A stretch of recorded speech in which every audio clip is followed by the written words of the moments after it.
Okay. All right.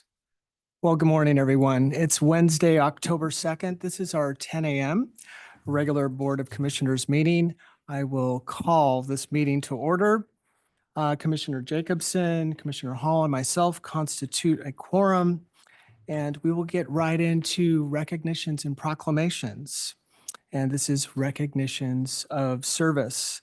So I'm going to call your name, and if you would please stay up here with us for a photograph. And Council Yule there will pass out your pins and certificates. And Administrator Johnson, thank you. So let's get started. Take off my glasses here. Robert Spangler, 5 years of service planning. Is Robert with us today? Mr. Chair. Yeah.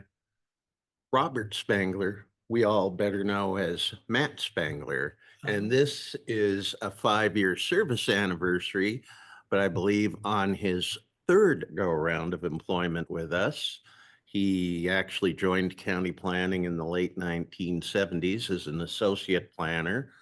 Had a chance to be a planning director somewhere else for a couple of years, then came back and was with us for well over 3 decades for chief planner, and now semi-retirement, continuing to help out and consult. Excellent. Well, thank you for that bit of history there. Robert Vander Bogart, 5 years of service with transit. Is Robert with us? Okay, Sharon Kelly, 5 years of service, corrections. Hi, Sharon.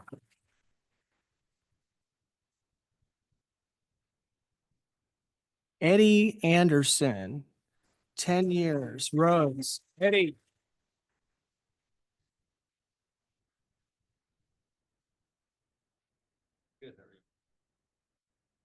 Michael Kopp, 10 years. Abilities. Okay. Wayne Tannins, 10 years of service, fleet services. Wayne.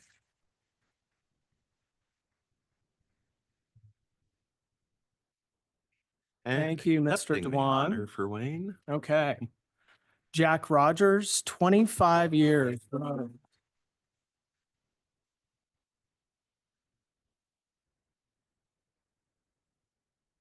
And finally, here on our recognitions and proclamations, Benjamin Stillwell, 25 years. 25. All right. Thank you for letting us take your photograph. Excellent. Okay, thank you. All right. I've got to put my glasses back on. Come on up. We're doing new employee recognitions. Introduce yourself for us and set the stage. Yeah, good morning. So my name is Allison Wagner. For the record, I'm the Human Resources Assistant for Lincoln County.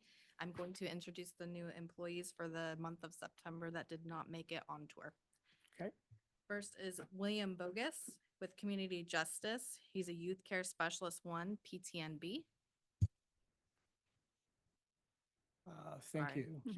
you. Second is Amara Elbrader with the District Attorney's Office, Victim Assistant, PTNB. Amy Hayden, Health and Human Services Personnel Coordinator. Kristen Hewitt with Health and Human Services, Certified Medical Assistant. Christoph Schaffner, District Attorney's Office, Deputy District Attorney 3, PTNB. And Angela Tiger, Health and Human Services, Clinical Counselor 3, PTNB. We do have Excellent. 3 employees that are here to introduce themselves. Awesome.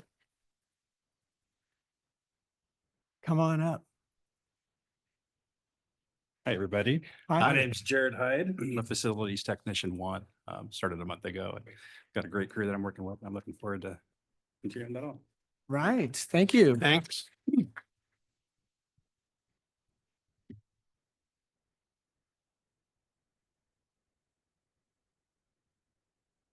Good morning. My name is Jenny Buffington. I work for the Transit Department as a transit driver. All right. Thank you. I'm really nervous. It's okay. Good morning. My name is Trisha Lakey. I started in July and I am a peer support specialist on the child and family side in behavioral and mental health. You did great. Thank you. All right. Hang out for that photo.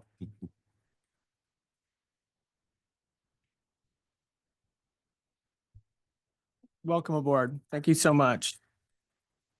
Okay, so that moves us to item C and Operation Green Light. Keith Barnes, our Veteran Services Officer, and others.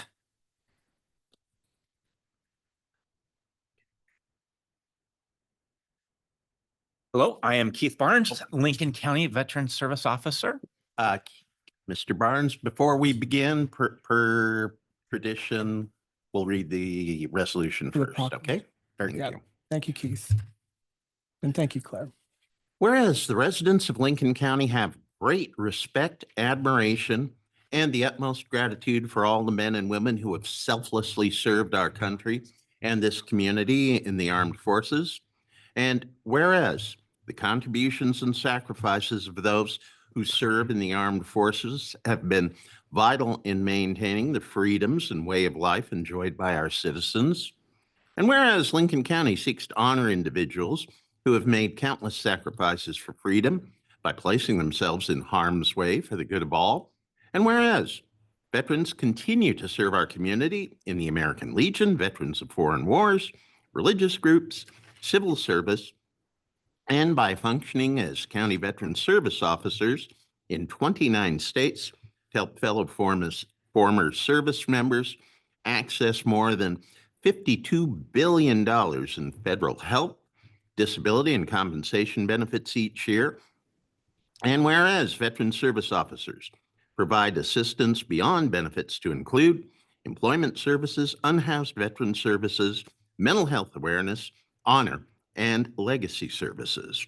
Whereas approximately 200,000 service members transition to civilian communities annually, and whereas an estimated 20% increase of service members will transition to civilian life in the near future, and whereas studies indicate that 44 to 72% of service members experience high levels of stress during transition from military to civilian life, whereas active military service members transitioning from military service are at a high risk for suicide during their first year after military service, and whereas the National Association of Counties encourages all counties, parishes, and boroughs to recognize Operation Greenlight for veterans, and whereas Lincoln County appreciates the sacrifices of our United States military personnel and believes specific recognition should be granted, resolved with designation as a green light for Veterans County, Lincoln County hereby declares from October through Veterans Day, November 11th, 2024, a time to salute and honor the service and sacrifices of our men and women in uniform transitioning from active service. Therefore, be it further resolved that in the observance of Operation Greenlight, Lincoln County encourages its citizens in patriotic tradition to recognize the importance of honoring all those who made immeasurable sacrifices to preserve freedom by displaying green lights in a window of their place of business or residence from November 4th through the 11th, 2024. Thank you. Take it away, sir. Thank you, guys. Again, I'm Keith Barnes, Lincoln County Veteran Service Officer, and I do appreciate the support that the board gives my office every year, and that's why I brought cookies, or I had cookies brought. Today, I introduce my good friend Patrick and Raymond, both clients of my office, and just a quick brief. So many times we talk about the financial contribution we give to the community with our $1.6 million of new claims that were awarded this last year, the $800,000 of retro pay, or the DIC, dependent indemnity compensation. But we do more to touch veterans' lives than just that financial pocket that gets brought into by them.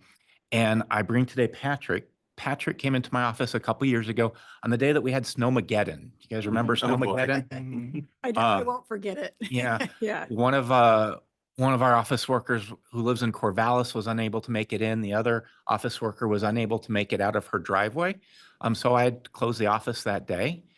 Trying to call the clients, I couldn't get a hold of Patrick. Patrick lives in Otis, and they were out of power that day. So I made my way in and met him at 2 o'clock in the afternoon, and we had a great conversation. And Patrick had just lost his position as a chef. And I happened to know of a position open for a chef at Sluts Valley School. Now, I'm not going to tell you the reason I knew this position was open is because it was offered to me, and I turned it down. But I was able to help facilitate Patrick to get in and get a resume and talk to the school about his position. And he was able to take it. Now he's the director of culinary services, I believe is his title. Mm. And he not only teaches classes for students and things such as seafood butchery and restaurant operations, but also runs the food service program for the school. And the kids out there are eating shrimp risotto for lunch or birria tacos for lunch on a daily basis. So that's great. Patrick? Yeah, like he said, a couple of years ago, I abruptly left my employer. It was directly related to some of my veteran characteristics. So I called the veteran service officer as I really didn't know what to do. I had an appointment with Keith, and then Snowmageddon happened, and we couldn't call each other or make other arrangements. And I am a veteran, so I said I'll be there. This is the date, and I slid down the entire way until I actually got service. Then Keith told me, "Hey, you don't have to. We could reschedule." And I told him, "No, I'm on my way. You stay there, and I'll meet you there." And he did, and like you said, we had a great conversation. And I was very relieved to have somebody like Keith within the community.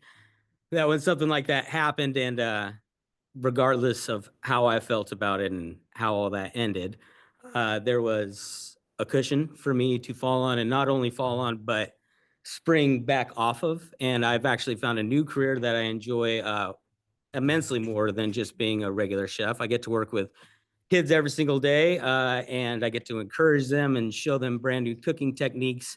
Like he says, I've started a brand new program for the school. Within a year plus of me leading this program, we have a tiered culinary program now. I've worked with the Oregon Coast Visitors Association and a pilot program that they're putting on. We're directly out of Newport and the new facilities that they're building out all there. That's a seafood butchery pilot program that aims to bolster the seafood economy right here on the coast. And they've been donating us whole salmon and sturgeon, which the students, I'll show them how to break it all the way down, process it, how to cook it, and then we'll serve it as lunch directly to the remainder of the school.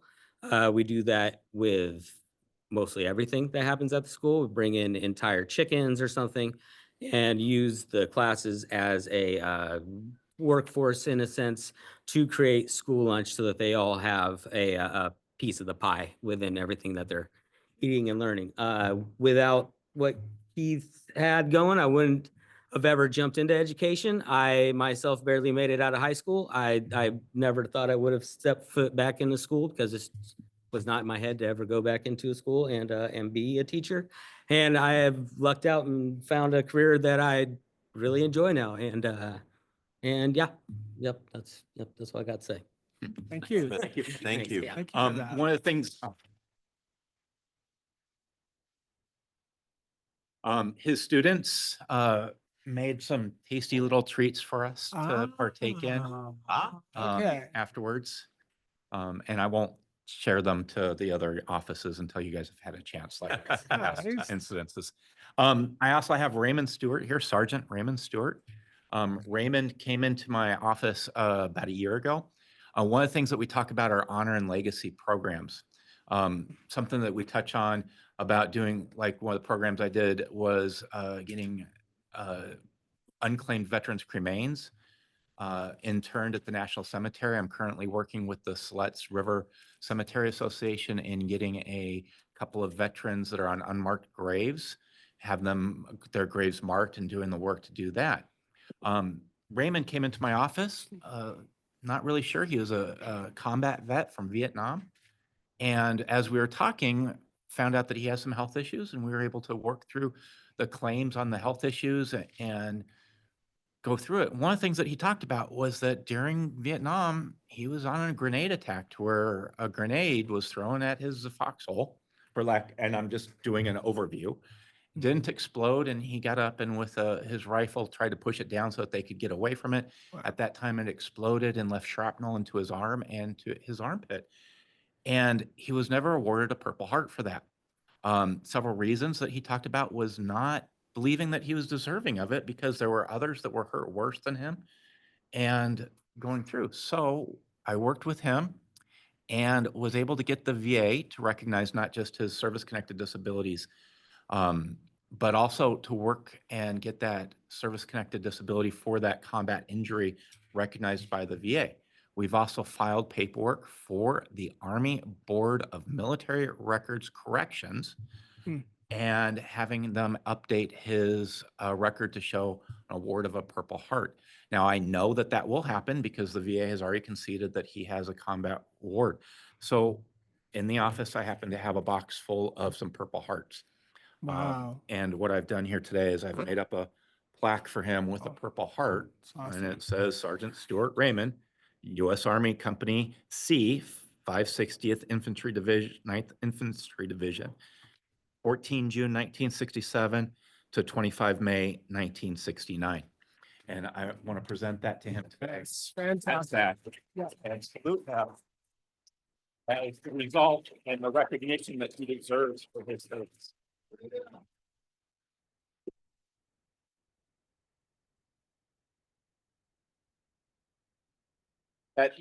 That's chills. Now, I'm gonna.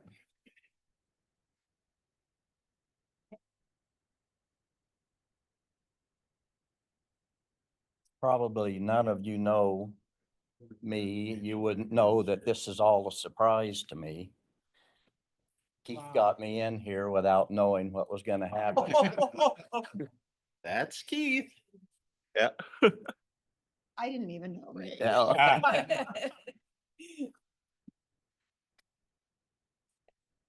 So, I guess we're doing a group photo. there yeah. you go. Somebody's behind me. Me. Okay, So you don't have to worry about an eye. thank you.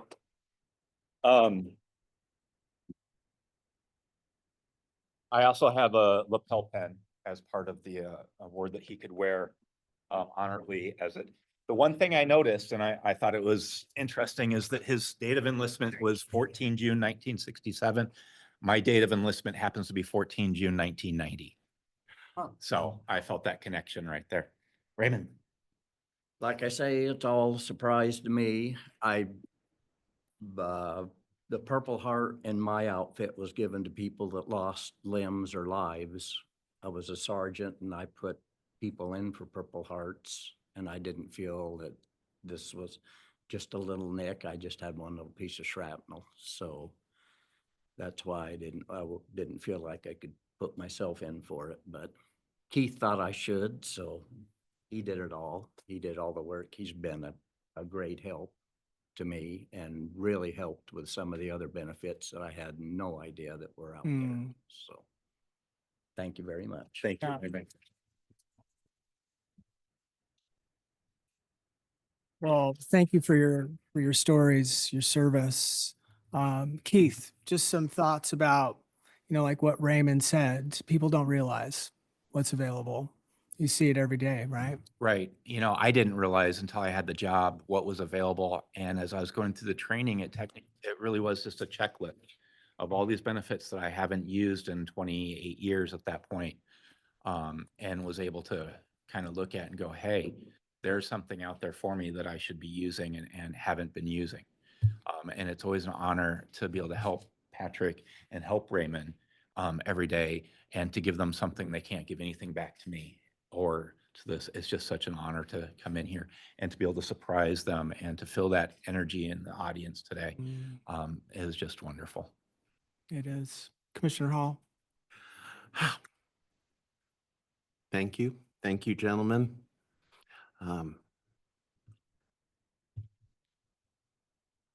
I'm kind of at a loss for words. I'm just supremely moved by what I've just witnessed. And thank you for your service. And thank you for Keith for making sure that he has received the long overdue recognition he deserves. Yeah. Thank you both. Thank all three of you. Yeah, thank you both for your service. I've known Ray a really long time and never knew that you were a veteran. And I'm so glad you did this for him, Keith, because he would have never asked on his own. Hmm. And I'm really glad you didn't tell me because they probably would have told him and then he wouldn't have come. So thank you for doing this. You deserve it, Ray. And just really glad that you did that for him. Thank you. And thank you both. Absolutely. Operation security is paramount in the military. Again, I can't do any of this work without the great staff that I have with Caroline and Kevin in the office, as well as the support that I get from Tim, Claire, Casey, and Katie, Ken, Kathleen, Kristen. Why am I drawing a blank? Oh, and the others around. And I do appreciate it. Thank you, guys. Thank Well, you. yeah, and Keith, thank you too, spending 40 hours with you last week in peer training, a different kind of listening maybe than us problem solving approaches. But I really realized more what a great, great gentleman you are. So Thank you, thanks sir. for the work you do. Yeah. Yeah. All right. Thank you so much. Appreciate you coming. Let's do a motion. I will make a motion for supporting Operation Greenlight for veterans in Lincoln County. I'll second the motion. All right. All in favor, please say aye. Aye. Aye. Aye. Motion passes. Thanks Thank you, again. guys. All right. I might also suggest, Chair, I don't know if you want to do it after a 4-H one or later, but we might want to take a cookie break here Sure. briefly. Yes. Okay. Yeah. Maybe so after the recognitions, Great. Commissioner Jacobson, you think? Okay. Yeah, So sure. don't miss on that opportunity for some good food over there. Last time we didn't take a break and I didn't get a cupcake and I'm still a little mad Aw. about it. So Let me forget. I have not let Keith forgotten about it. So. Okay, so let's move to item D. This is a resolution declaring October 6th through 12th National 4-H Week in Lincoln County. Heather Tower is here and maybe others. I was just telling Shelley, I'm like, I don't know if I want to follow that. Yeah. Um, And could you introduce yourselves too for the record, please? Yeah, I'm Heather Tower. I'm the current 4-H program coordinator for Lincoln County. And I'm Shelley Spangler. I'm the 4-H Education Program Assistant for Lincoln County. Shelley. Chair Miller, do you like me to read the resolution? I would love you to Okay. do that. Declaring the week of October 6th through 12th, 2024 as National 4-H Week in Lincoln County. Whereas 4-H is America's largest youth development organization, empowering over 6 million youth across the country to become confident leaders prepared for a rapidly changing world. And whereas in Oregon, 4-H supports over 20,000 youth each year, equipping them with the skills, confidence, and resiliency needed to thrive in both body and mind. And whereas Oregon 4-H is delivered by Oregon State University Extension Service, a dynamic network of over 600 professionals across extension offices and experiment stations statewide, providing youth with hands-on learning experiences in agriculture, the arts, STEM, leadership, and civic engagement. And whereas National 4-H Week celebrates the innovative programs and opportunities 4-H offers, showcasing the remarkable 4-H youth and volunteers in Lincoln County, Oregon, who contribute daily to making a positive impact in their communities and beyond. And whereas 4-H vast national network of over 600,000 volunteers and 3,500 professionals serves as a foundation of mentorship, guiding youth to become leaders, entrepreneurs, and change makers, preparing them for success now and in the future. Now, therefore, we, the Lincoln County Board of Commissioners, do hereby proclaim October 6th through 12th, 2024 as National 4-H Week throughout Lincoln County, Oregon, encouraging all citizens to recognize 4-H for its significant contributions in shaping the next generation of engaged, healthy, and productive leaders ready to meet the challenges of tomorrow. Thank you, Commissioner Jacobson. Yeah, Heather, you want to? Yeah, so I want to thank you guys for having us here today, the commissioners and staff. And recognizing National 4-H Week. It occurs every year, typically the first full week in October nationally. For those of you who are maybe unfamiliar, 4-H is a positive youth development program. It began in the Midwest. I always get it mixed up. It's either Iowa, I think it's Iowa, in the early 1900s. And the purpose of it was to create projects that were giving youth the opportunity to find their spark and ignite a passion, to pave a positive path to their future. And then we encourage what we call the 5 C's: competence, confidence, connection, character, and caring, traits that we develop in these youth that they carry into adulthood. Originally, 4-H is very ag-based, and that's what people kind of connect 4-H with. But as it's grown over the last 100 years, some things have changed. Lincoln County is very unique in that. As you guys know, we are not an ag-heavy county. We're actually 35th in the state out of 36 counties agriculturally. So our 4-H program looks a little different than, say, maybe Deschutes County or Clackamas County that are a little bit more ag-heavy. And we have different projects, things like dog, which are very popular. Shooting sports is a big one for us. And then STEAM, and we like to throw the A in there and do STEM and STEM based programming. And outside of traditional clubs, we also have a very robust after-school program here in Lincoln County. And for the first time since COVID, we are back in the schools doing school enrichment, which is very exciting for us. And we also have, outside of Lincoln County, 4-H offers statewide, national, and international programs that our youth in Lincoln County have had the opportunity to take advantage of over the years. Last year, we sent a youth to national shooting sports in Nebraska. We've sent several youth actually in the last several years to that. We've had kids do international trips. And then they do a lot of really cool national things in DC and Atlanta and other contests that the kids are eligible for within our county. I would also like to recognize that 4-H is a very volunteer driven. We couldn't exist without our volunteers. That's kind of how Shelley started, and she'll talk a little bit about that as well. But I would like to recognize one volunteer, Sue Giles. She's been a volunteer for 42 years in Lincoln County. And her club starts tonight. So if you know any kids that want to do dog club, at the Armory tonight is her first club meeting. And we also had our open house last night, which was really successful, and encouraged families to come to that as well. If you want more information, you can contact either Shelley or myself at the Extension office. We're happy to share about our program anytime. And I'm just glad that you guys recognize us this year, and I'm excited to have this opportunity to speak in front of you. And Shelley's going to talk a little bit specifically about her programming and what she brings to our county, which is a lot. Thank you, Heather. Thanks, Heather. Thank you, commissioners, for having us today and recognizing the importance of our 4-H program. So I'll get emotional. That's just how I am. So the program means a lot to me. I've been around it for 18 years, and I started as a homeschool mom. I was looking for a place for my kiddos. They were 3 and 5 at the time, and I walked into the extension office, and not even going off my paper now. So I walked into the extension office, and I met the agent at that time, and she said, "Well, yeah, you can be a leader." And I'm like, I don't have a clue what to do. She said, "Well, how old are your kids?" And I said, 3 and 5. She said, "Your 5-year-old's perfect for Clover Buds." So I said, "Okay, I'll do it." Because I didn't know the word no at the time. I still don't know the word no. Say, Shelley, It I'm always, not sure. Not sure it if you always still says do. on me. So I said, yes, I'll be a Clover Bud leader. Clover Buds are 5 to 8-year-olds. And at the time I had upwards of 26 Clover Buds that we had in our Clover Bud Club. And we did everything hands-on, engaging, cake decorating, art, photography, gardening, you name it, we were making a mess with it. Loved every minute of it. The challenge with Clover Buds is they do this thing called growing up. And when they grow up, they grow out of being Clover Buds.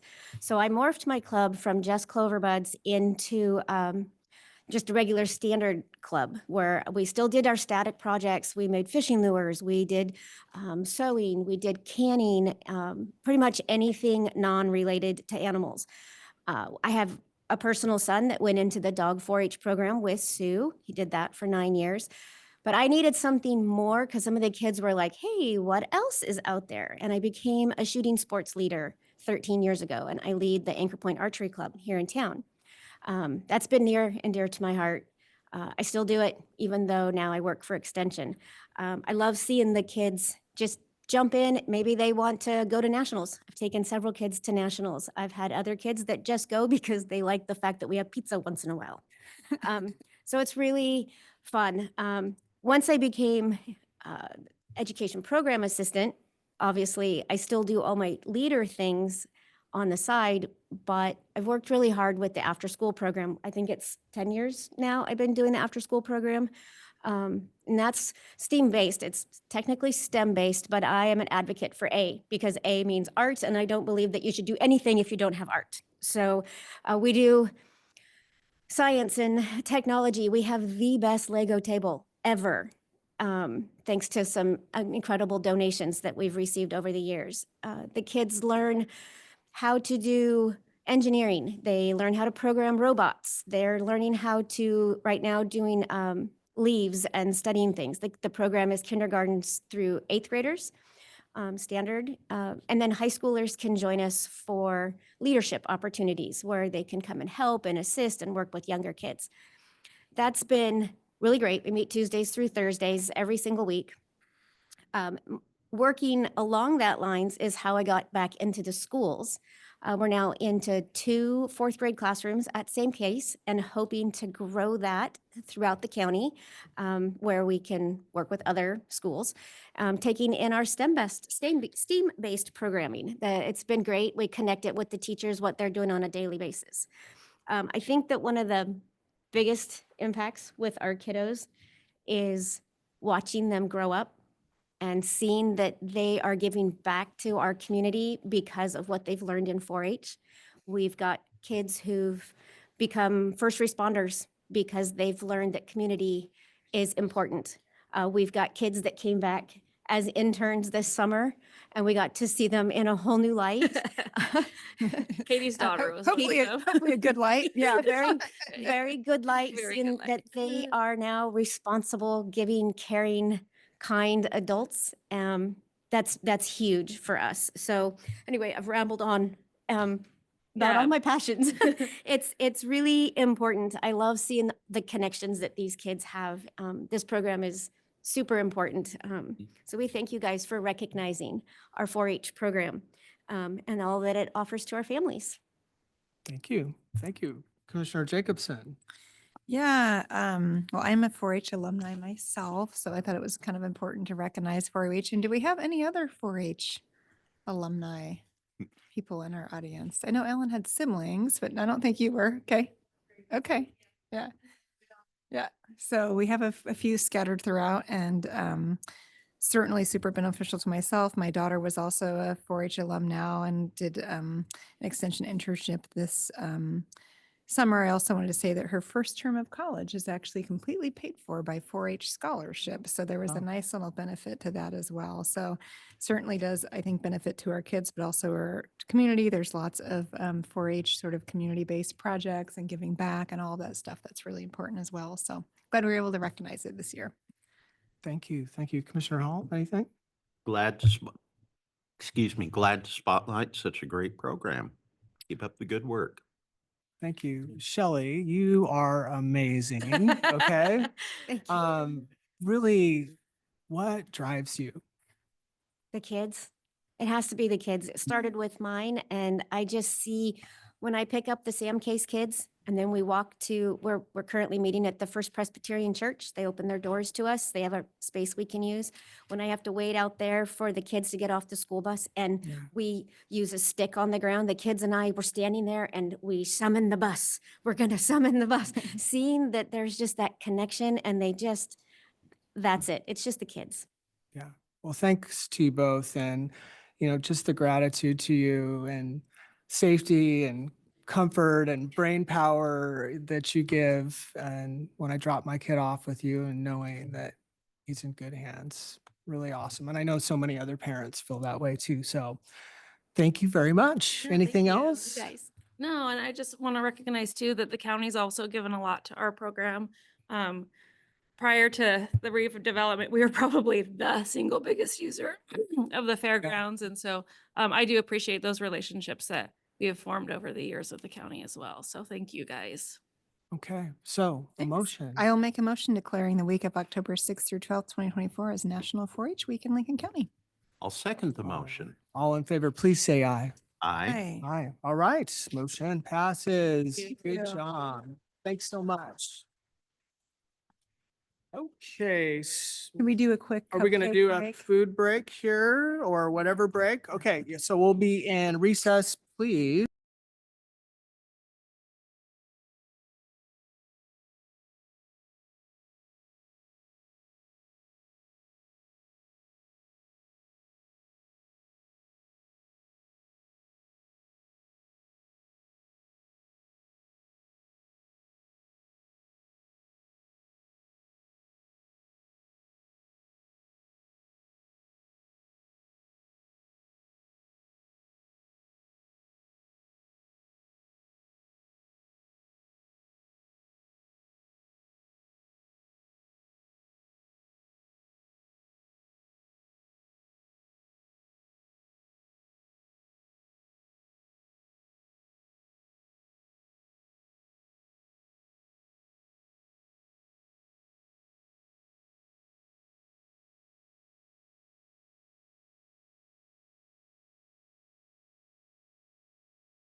Sure. All right, everyone, we are live. Mics are on, so if you could get comfortable, that would be great. Hope you enjoyed some of those snacks. That was pretty amazing. So we are back in action here, 10:44. We moved to the adoption of the consent calendar. I know I have something to highlight, but Commissioners Jacobson or Hall, anything you want to note? here? Not me. I do have something to highlight as well, Okay. and that is G 10 and 11, which is the project timelines for the animal shelter construction. I think we have that same timeline pulled up over there on like a board that one can look at. Yeah, So- and we have printed resources over here okay. as well. So thank you, Commissioner Jacobson. Yes, Administrator Johnson, we have a staff report here. Yes, I do. Thank you. Commissioners, one of the things we do with capital improvement projects to make sure that you all know what's going on is we provide now, and we're in earnest as we get ready to get to the groundbreaking next week, and I'll talk about that in a moment. But what you'll be receiving are at least one, if not more, construction project timelines. And these will be very succinct. And there are copies, I believe, up here for folks to have.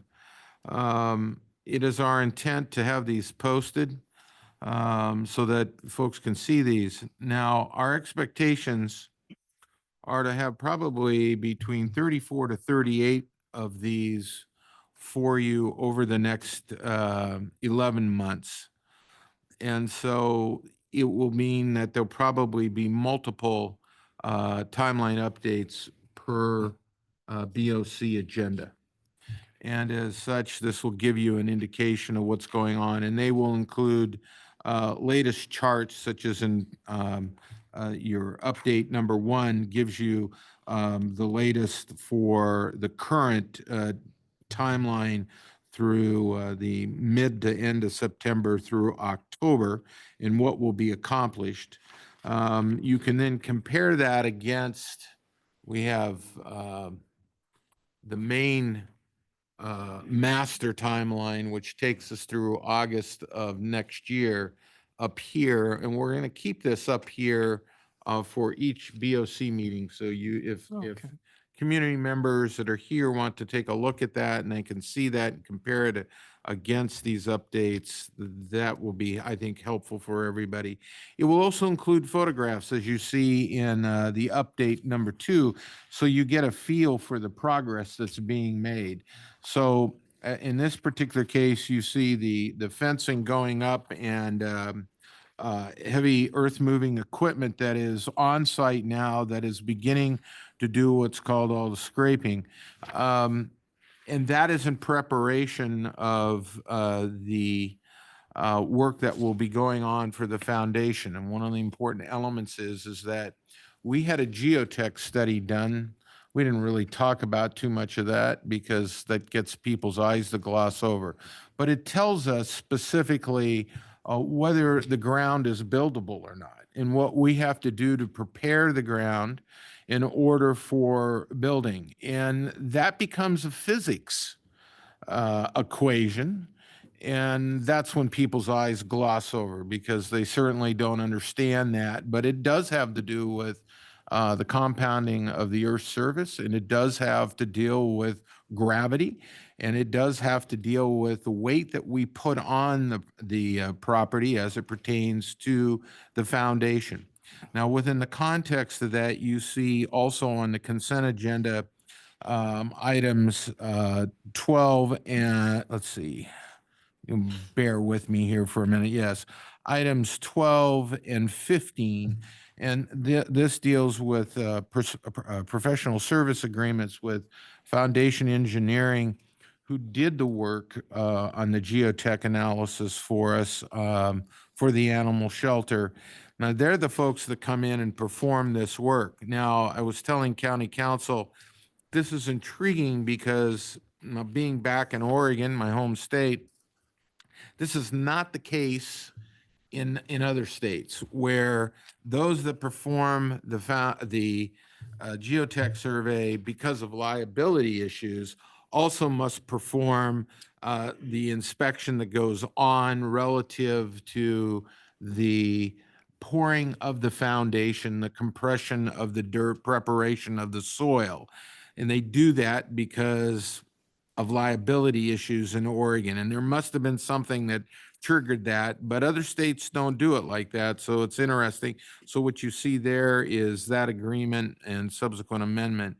And then on top of that, you see on item number 15, a professional service agreement with a building inspections company that actually comes in and does the work that looks at the tensile strength of the concrete in advance of being poured, so that there is no problem later on as it pertains to that foundation. And then within the context of the masonry work that will be done where the kennels are located, these folks are also special inspectors that come in and look at making sure that there is the safety, security, and construction associated with that masonry work, so that we are guaranteed and protected over the lifetime of that building. So that's how you get to good construction protocols. And I think that's important for everybody to understand. So we'll continue to provide this. The community can follow along with this. It is for the purposes of really transparency that everybody can watch us, and it will go quick. This will take us a little bit of time here through the month of October, but as soon as that pad, that foundation gets poured, then I think there's an old phrase that people know, and Commissioner Hall, maybe you might, as a journalist, you may hear the Katie bar the doors comment about that. It will go Actually, I quick. remember that term a lot on Portland wrestling broadcast when things got lively. Yeah.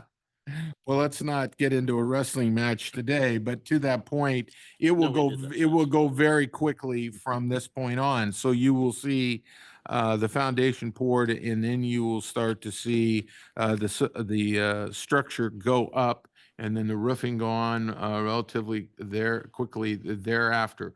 And our intent is to try to get to that roof structure, that superstructure up, so that then we can start doing the building, as you would see, watching it all come together, and do that before the rains break. And I think we have that on a timeline. You can see that there, or handouts that we have. So if you get nervous, I think we'll have the evidence for you on a Board of Commissioners agenda every other week for you. And that's kind of what this provides. Now, you'll also see this momentarily with the Commons, because the Commons is just finished its geotech analysis as well, and is moving forward with right now a RFP out for demolition, followed by an RFP for municipal advisory services that will get us to bonding. So we will be seeing two significant capital improvement projects. So these will be included in consent agenda unless you want them on something else, but it really doesn't require any approval or decision-making, because you've already done that already. Well, yeah, thank you, Administrator Johnson. Commissioner Jacobson, anything? Just gonna, one more thing, just as it relates to that, can we say the date and the time of the groundbreaking ceremony? I don't have a calendar in front of me, so. Looks like October. We'll have a groundbreaking at the animal shelter at 11 a.m. October 9th. You can see on the sheriff's Facebook page, there's a little map about appropriate parking locations and that kind of thing. Oh, good. Thank you. Yeah, and it's here on the county's homepage. You can see the dog and cat with hard hats. And a shovel. Yes, and Administrator Johnson, I wouldn't be surprised if you got a 24/7 cam going out at the site. This is great. Thanks for the thorough update. Well, I must admit, for security purposes, we will, and we do. So, but it's not for the purposes of necessarily having the community watch it. It is for another purpose. Yeah, well, it's great to see all this documentation too. People have been very curious. So, okay, groundbreaking then, October 9th. With that, no other items on the consent calendar. It looks like I have none to highlight. So let, oh, Make a motion. oh, okay, yes, motion, please. I'll make a motion to adopt the consent calendar as presented. I'll second the All motion. right, all in favor, please say aye. Aye. Okay, consent calendar adopted. All right, we're moving into the public hearing section of our agenda. Brown Parks Master Plan, I believe Kelly Perry, our Parks Operations Supervisor, is with us. Looks like Council Holbrook, are you coming up as well? All right.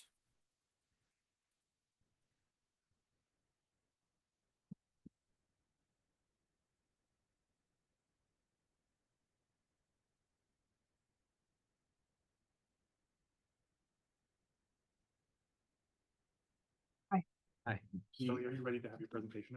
Yes, please. Commissioners, you should have a script for opening the hearing and proceeding with it, as well as the criteria for the decision. Okay. Yeah, Council Holbrook then help me through that, or Council Yule if I have any missteps. So it would be appropriate to open the public hearing now. Okay. So I am opening the public hearing on this agenda item, Brown Park. That is item 5A, and it is open. The purpose of this hearing is to consider a zoning change to a Lincoln County park, being Brown Memorial Park, from agricultural conservation to the public parks master plan zoning.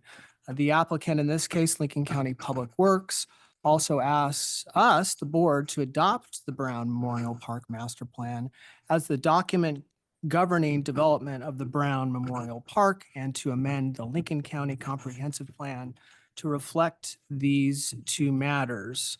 I need to announce that this is a quasi judicial hearing, meaning there will be an opportunity for public testimony. The applicable criteria for this application will be announced by reference to the sections only. A copy of the full text of the applicable criteria is in the staff report to the Planning Commission, which has been available online.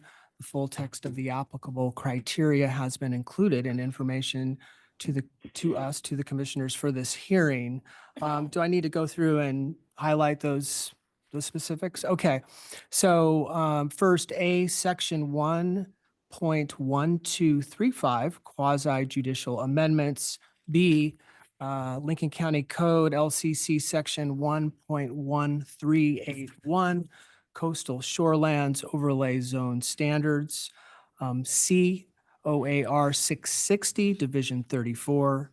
D, ORS 215.296, a failure of testimony or evidence to address the criteria in a way reasonably understandable to the board may preclude a successful appeal to LUBA.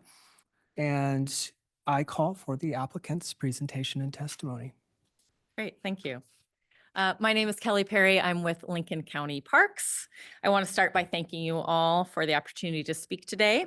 And I'm here to request your approval to change the zoning map for Brown Park and to incorporate the Brown Master Plan into the Lincoln County Comprehensive Plan. So first, let me provide some context about this property. Brown Park is located at milepost 13.6 on the Siletz Highway 229, accessible through Strome Park. It spans 62 acres of beautiful land and with 3,500 feet of river frontage. At present, we have 19 primitive campsites. The public's desire for outdoor recreation and connecting with nature has never been higher. This land, generously donated by Walter Brown, was specifically given to Lincoln County to ensure that our community could access and enjoy nature while prioritizing conservation. With its accessibility, natural beauty, and river access, Brown Park is ideally suited to meet the growing public need for recreation and environmental stewardship. It offers a unique space for residents and visitors to enjoy outdoor activities while fostering a deeper connection with our county's natural surrounding. The goals we have for Brown Park include access. We aim to create an inclusive, accessible space that welcomes a wide variety of visitors to experience nature. Next is restore. This park is not only for recreation, it's a space where we will actively protect, restore, and enhance the ecological and habitat functions of the land. Finally, function. We're focusing on creating multi-use spaces that make the best use of our limited resources, balancing recreation and conservation. So we're requesting you approve to change the zoning map to apply Parks Master Plan zoning to this property. Currently, the land is zoned agricultural conservation. In addition, we are asking to incorporate the Brown Master Plan into the Lincoln County Comprehensive Plan.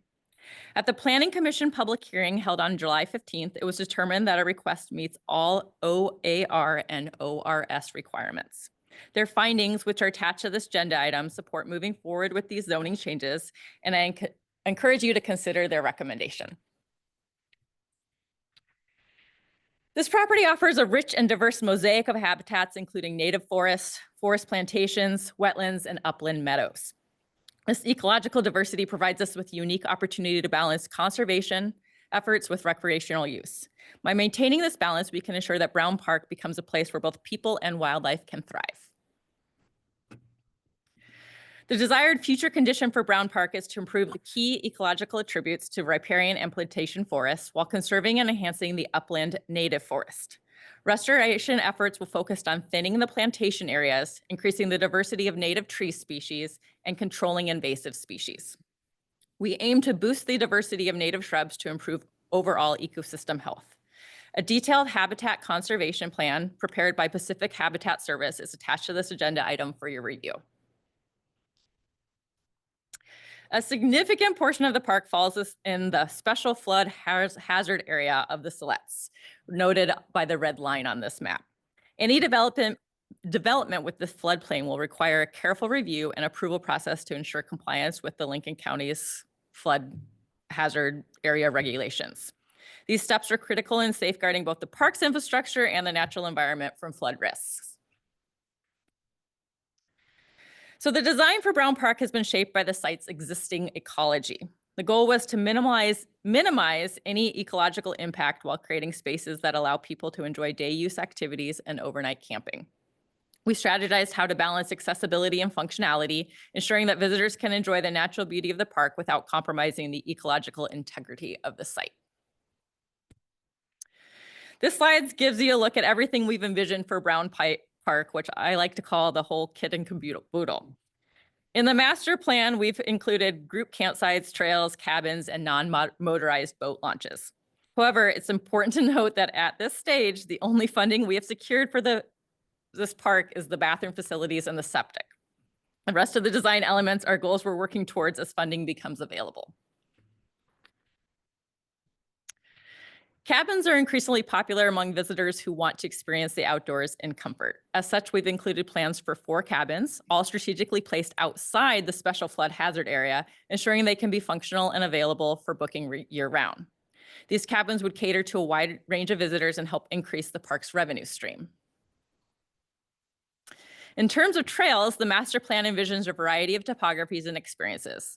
At the top of our list is an ADA accessible loop, which would provide inclusive access to the park's natural beauty. However, we are aware that there may be challenges in designing this loop due to the special flood hazard areas. Along with the ADA trail, we're also utilizing some existing elk trails, natural dirt paths that wind through the forest. Currently, again, we do not have the necessary funding to fully implement the master plan. However, rezoning this park is the critical first step to opening up opportunities to apply for grants and secure funding. This will help us move forward with habitat restoration efforts and the overall park build out. In conclusion, I respectfully request your approval of the Planning Commission's recommendations. This rezone and the incorporation of the master plan into the comprehensive plan are essential steps in the future development of Brown Park, which will provide valuable recreational and conservation opportunities for our community. Thanks for your time and attention today. I'm happy to answer any questions you may have about Brown Park and the master plan. Mr. Chair, Yes. Director Perry. Will the build out of this master plan involve, I would imagine, utilizing some of the new transient room tax revenue that we've had funded by the voters? Yeah, the goal of that revenue stream was to be able to use for matching grants. So pretty much all of the grants that I see out there these days say it's only a 50%, and so having no funding for that was requiring a no-go for us, but those are the steps in place. That's the plan. Excellent. My memory goes back to 2007 and when Mr. Brown first came knocking at our door, and I still kind of marvel at the story. He was looking to give the property away and he couldn't find anybody to take it at the terms that he asked, that they were going to put too many restrictions on it. It was going to take years. And he came in here and said, can you make this happen and make it happen fast, Lincoln County? And we did. And I love it. Generations are going to benefit from Mr. Brown's generosity. Yeah, in researching this property, I always wanted to take the wishes of Walter, who really was driven by his wife, Barbara, for this. And so I actually found a lot of videos of him that he would speak of because he was a politician, and his most proud moment, he would say, was restoring this land in Brown Park and donating this land to the county. So it's pretty spectacular. Indeed. Agreed. It is spectacular. Commissioner Jacobson. Yeah, I don't have any particular questions. I'm really glad to see that we're, moving this forward and developing the park, in the way we need to develop it. So really like the vision, and hopefully with the approval of the master plan, we can start working on funding. Yeah, thank you. These are excellent resources. The information we have available online is top shelf here. So no other comments. Thank you for me. And at this point, unless either of you have more, we will call for any public testimony in support of the application. And then I also want to check on anything that might be in writing as well. So, okay. So nothing written. And can you use the raised hand function online if you want to provide testimony today? Does not appear so, Chair. Okay. All right. Anybody in the room want to provide testimony? No? Okay. Okay, so any rebuttal, but I guess that's not really relevant. Yeah. Testimony, anyone who wants to testify in opposition. Yeah. Thank you. Doesn't look like it, huh? And also online. No raised hands, Chair. No raised hand and nothing in writing. Okay. So with that, we will close the public hearing. And any deliberation, commissioners? No? No? Nope. Okay. All right. There is no further discussion. Then I would entertain a motion. I'll make a motion to approve the Brown Park Master Plan rezone. I'll second the motion. Okay. All in favor, please say aye. Aye. Aye. All right. Motion passes. Hey, thank you very much. Okay, moving on down through the agenda. It looks like Ocean View Drive legalization. Michael Dewan, Public Works Director, and County Counsel Kristen Yule on this agenda item.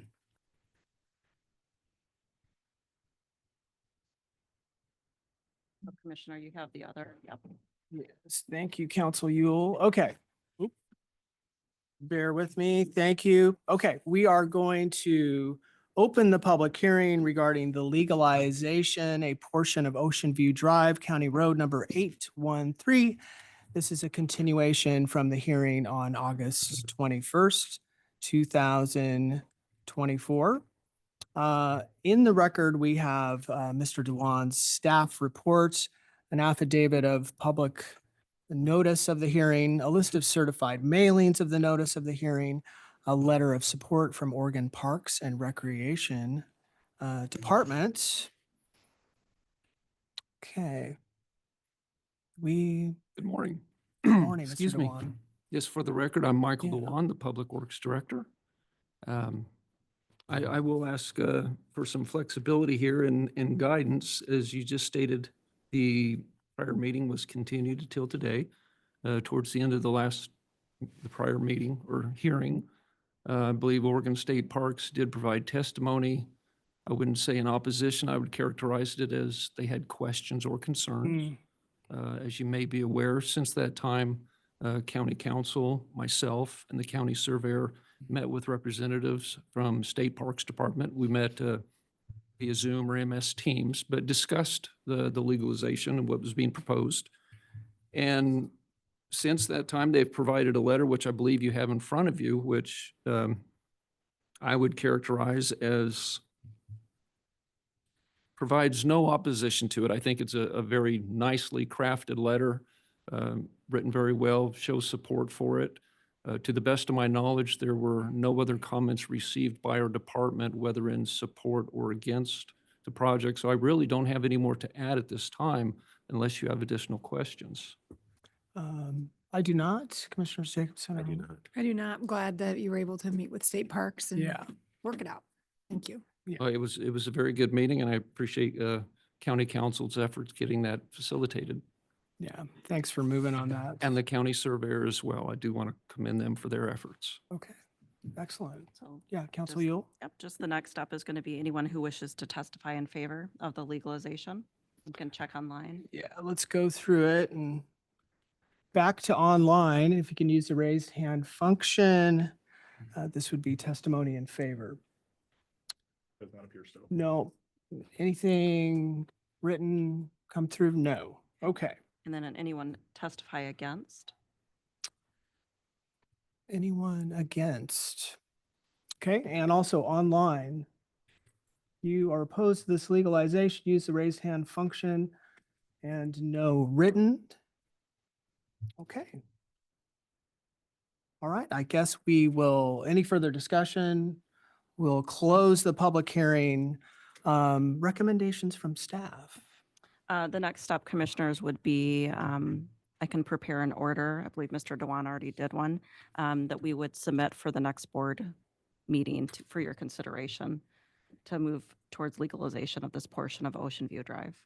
Okay, all right. I'm in support of that. Okay. All right, so, all right. Yep. That's it. Thank you. Thank you. Okay, let's keep moving on here. Commissioner Miller, can I make a proposed agenda kind of change? Yeah. here? We have a very long agenda, as I'm sure everyone's Yes. aware. I think we have at least one person signed up for public comment. I wasn't sure if maybe they were part of the public hearing or not, but could we move public comment up just so people, have the ability to actually do that now if they're not Yeah. able to stay for the whole meeting? That Yeah, might be absolutely. We can good. do that. Okay, so if you're listening online and everyone in the room, we're going to move bump public comment up. So let's first see, what do we have on written inputs this week? Could you flash through that for us? Don't believe I have any for this week, Okay. but let me check. It is not attached to the Oh. agenda yet, so. Okay, uh,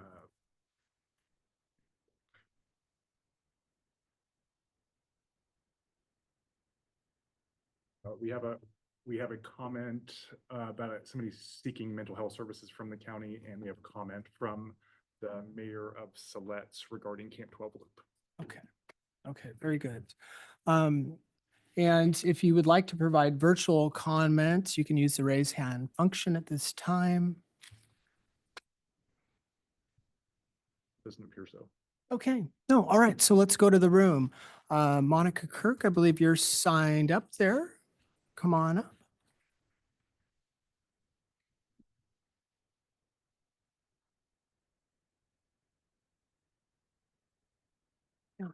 Thank you, commissioners and your staff. Casey, as I mentioned to you during the break. Yeah. Thank you, commissioners and your staff. Casey, as I mentioned to you during the break, I wanted to give you an opportunity not to be surprised. Yeah.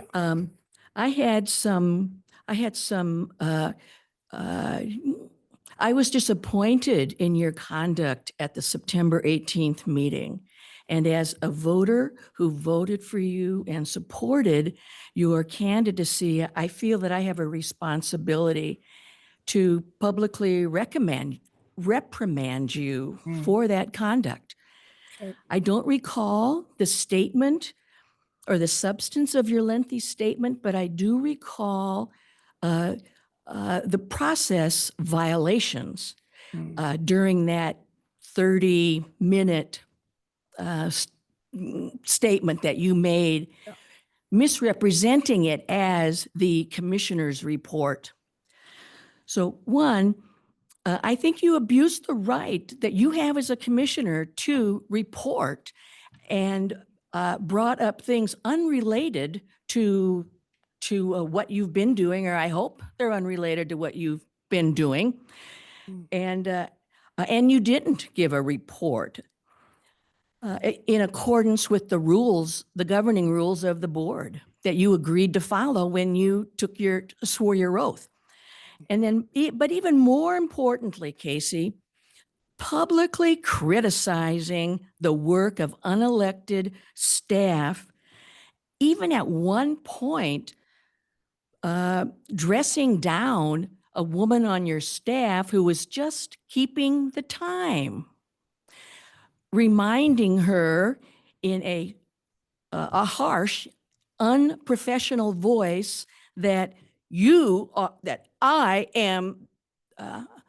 the boss of this meeting, or I'm the chair. I'm the chair of this meeting. Okay. Staff are not elected officials. They can't respond. You have the bully pulpit, they don't. But what I can do is apologize to your staff for voting for you. I would expect better. Thank you. Okay. Thank you, Monica. Anyone else for public comment? But he signed up. No? Okay. All right, so we are going back up to discussion and information. ARPA allocations, Commissioner Jacobson. Actually, this is really Commissioner Jacobson and County Administrator Johnson together, so I'll let you start. Okay. Normally I sit down here. Yeah. Bear with me. Okay.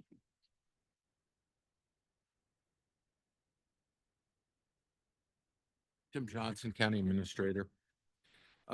The question before you today is, should the board approve the reallocation of American Rescue Plan Act, ARPA dollars as identified to meet the time requirements for their expenditures, which, for purposes of again reminding and recalling, is due December 31st of this year, 2024.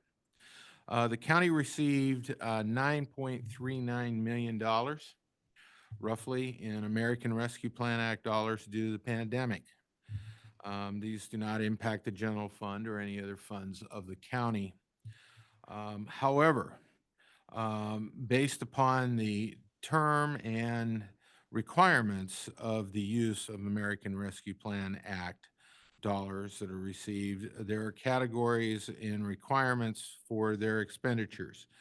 And within the context of that, I'd like to go through just a couple of those. And we have a handout or attachment A that breaks down those costs. And this has been going on now for roughly 3 years. As we've gone through this, you've approved these every time we go through a process. The initial effort, the commission approved. And then we've had amendments to these projects. And some of these have been done internally for projects to improve county work as it deals with dealing with our customers, specifically preempting the spread of the COVID virus within the office. And some of that has been done in particularly in this facility that we're sitting in here today, the improvement of the technology that you see here that we're part of today to improve the use of remote actions so that people can still participate with the commission in their decision-making process.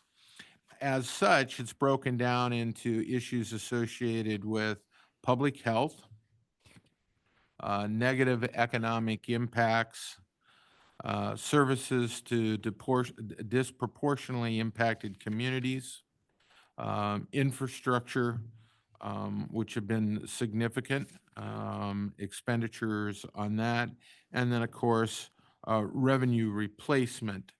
And then, as allowed by the U.S. Treasury, federal government, the ability for our own grant administration and subsequent preparation of an audit that we must go through, and it will occur sometime towards the end of 2025 into 2026 as reconciliation occurs.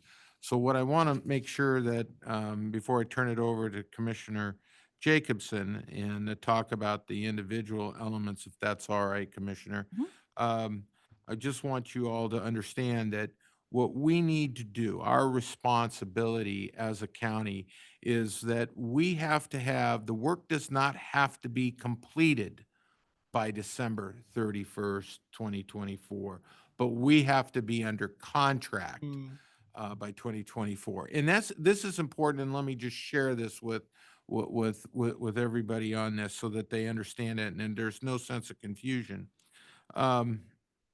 There are projects that are outstanding that we are moving through contracts now that will probably not be undertaken until sometime in 2025. But that is appropriate and acceptable by the federal government as long as you, as the governing body of Lincoln County, approve the contract before December 31st of this year. And so there will be several elements that will come forward to you that will go on. One of those, I might add, and you've kind of approved it the other day, was the alignment of the sewer line for the animal shelter. That work will probably not actually occur until maybe March or April of next year, 2025. But the contract will be in place before the end of the year. So you'll be able to fall within the categories of the criteria set forth by the federal government. And that will be fine within the context of any future audit. Expenditures will happen. So what I'm trying to get at is that you see that there will be a delay that has already been methodically thought through by the federal government, that will be able to reconcile all of this in a timely manner so that by the time the feds do show up, should they decide to go out to all 14,000 cities and counties that receive these dollars, if they have the labor hours to perform an audit of each and every community, or to subsequently provide us with another means, we can reconcile to the criteria set forth by the federal government. And I'm very confident that we're doing that.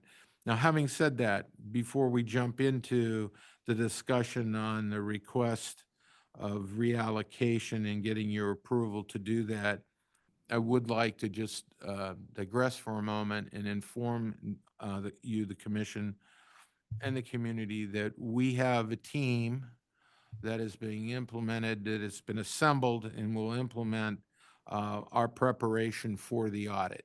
So we're already starting that now in October, November, and through December and into January.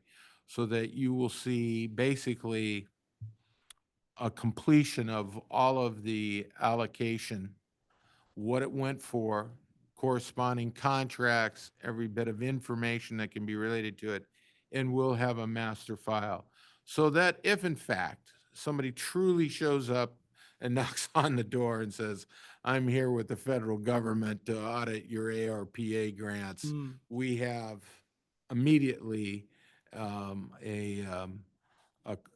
collection or master file in which to give them, so that we will be well beyond and above the call of duty. And that is what that grant administration and auditing component is on the last page of the chart, that our attachment A that we have in the report for you.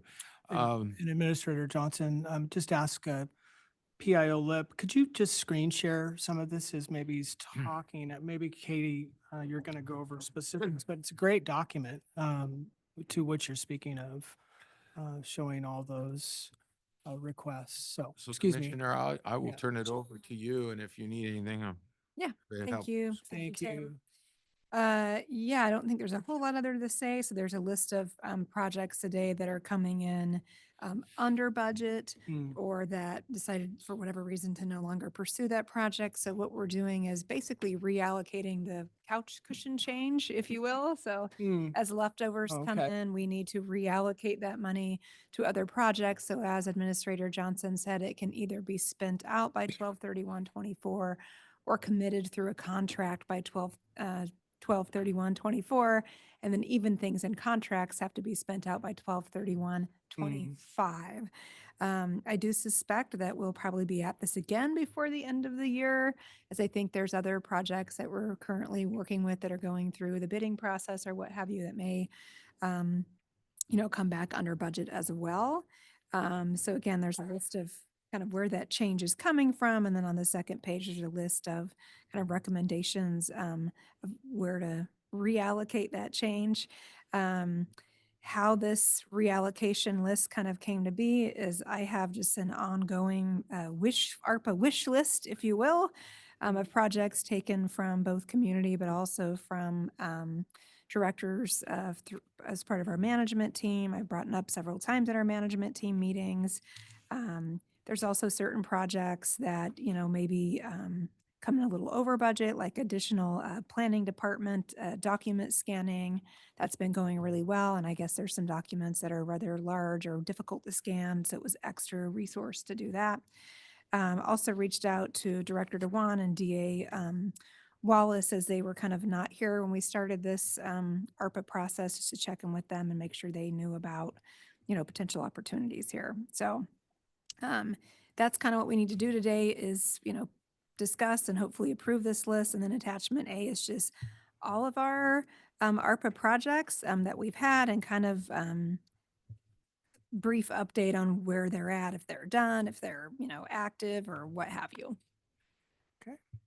If I may add just one thing, and Commissioner Jacobson and I have been brought to aware of the legal element associated with contracts, and we've learned as we've come up to this that the federal government is allowing us to place not to exceed languages in this, and we're looking at change orders, and they could go as high as possibly 20 or more percent, which then gives us a flexibility that if we get into a project and that project exceeds that, the ability for the county to be able to adjust accordingly to that project need is provided within the language. They did not have that.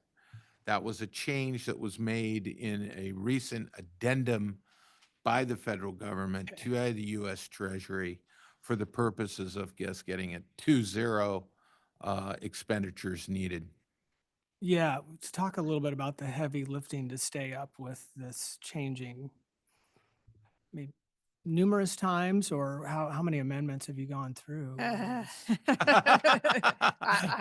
sorry. So many. Yeah. My apologies. We have to laugh. Yeah.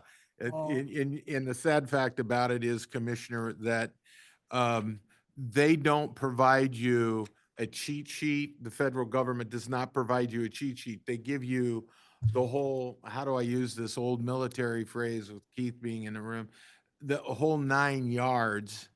And within the context of that, you have to read the whole document, which is 300 to 400 pages in length. And then you're left to define what is different from the previous iteration to what you've just received. And we just got one recently. I think it's been now 90 days, maybe 120 days.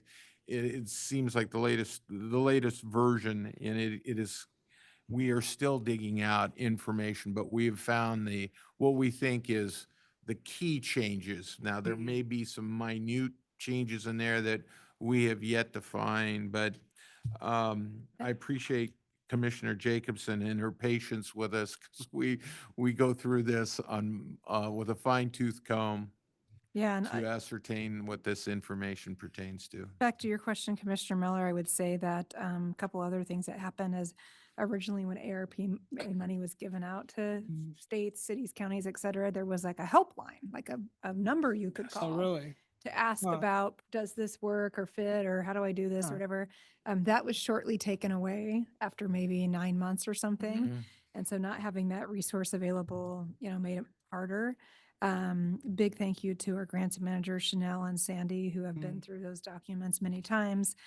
All of the projects that are on the reallocation list, we went through and made sure those are things we could actually use ARPA money for. So, yeah, this money is not necessarily easy to wrangle. That's right. Also, the big help is the NACO website, National Association of Counties. They have a whole like ARPA kind of like help page, if you will. So that's helpful. I also just want to give a thank you out to County Council because for every ARPA project, almost all of them have to go in a contract. So it's been a huge lift for the legal team to get all of these in a contract. So thanks to Kristen and Doug and Brian, who have all done some ARPA lifting on the contract end as well. Yeah. Yeah. Anything else, Commissioner Jacobson? Nothing else from me. Well, thank Yeah. you for all the work, truly, the both of you and our entire team. Commissioner Hall? Nothing at this point. Thank you. Okay, all right. Well, appreciate it. And again, those resources are online. It's good stuff. So we need We need approval. We need approval on this. Me there. Okay. Mr. Chair, I would like to move that we approve the proposed reallocation of ARPA funds as presented. I'll second the motion. Okay, all in favor, please say aye. Aye. Aye. All right, very good. Thank you for the thorough information. We are to item B on discussion and information.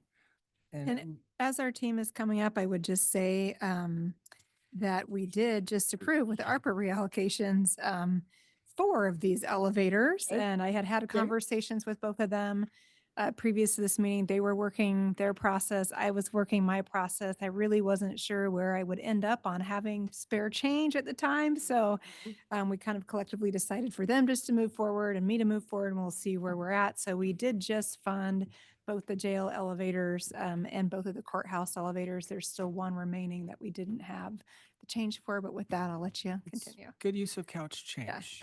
I like it. Hello again. Hi. For the record, I'm Michael Dewan, County Public Works Director. I'm Mike Kopp, Facilities Manager. And yes, the memorandum that Mike and I cooperatively submitted to you, it was more of an informational note with regards to some of the building facilities. As you're aware, both Mike and I have been in our current positions for less than 2 years, and as part of facility maintenance, he's done a fantastic job from what I've seen, just evaluating a lot of the facilities. And one item that has come up as been the condition of the county, the various elevators in the county buildings. A lot of this may be redundant given what was just the action that was just taken, but I still feel it's valuable information. And I'll let Mike expand on it a little bit in a minute here, but really we wanted to bring this before you to make you aware of the situation with the elevators, to be aware of the significant cost that can be involved, and so you can plan accordingly with regards to the current budget, next year's budget, et cetera. So it's more informational And I'll turn it over Hmm. to Mike to let him talk about it, but I will take this moment to say thank you very much for the action that's, occurred so far. Thank you for having us. And this actually started back when I just started being a manager. And before that, I've been working as a facilities personnel for 9 years. So I know the buildings really well, probably better than I want to. But what it came down to, I was going through records on buildings because I didn't have access to some of the records. And going back through old emails, old documentations, old letters, I came across a letter from TK Elevators, which is our main service provider, in 2021, stating that a lot of the parts and the pieces of the elevators are being antiquated. They're no longer manufacturing them. They're going out of service. And, they gave a timeline, roughly this timeline, we're not going to be able to get parts anymore. We bought all the parts out there so that we could service you, but in the long run, it's not going to happen. I looked at the letter, I'm like going, wow, that's old. Yeah. 2022, they sent out another letter.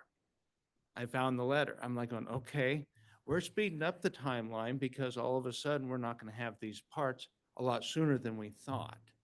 I'm like, okay. Now, it's kind of like getting a bad diagnosis from a doctor. You're like going, really? Are you trying to just sell me something? So I reached out to Otis Elevator. I said, I want a second opinion on what's going on.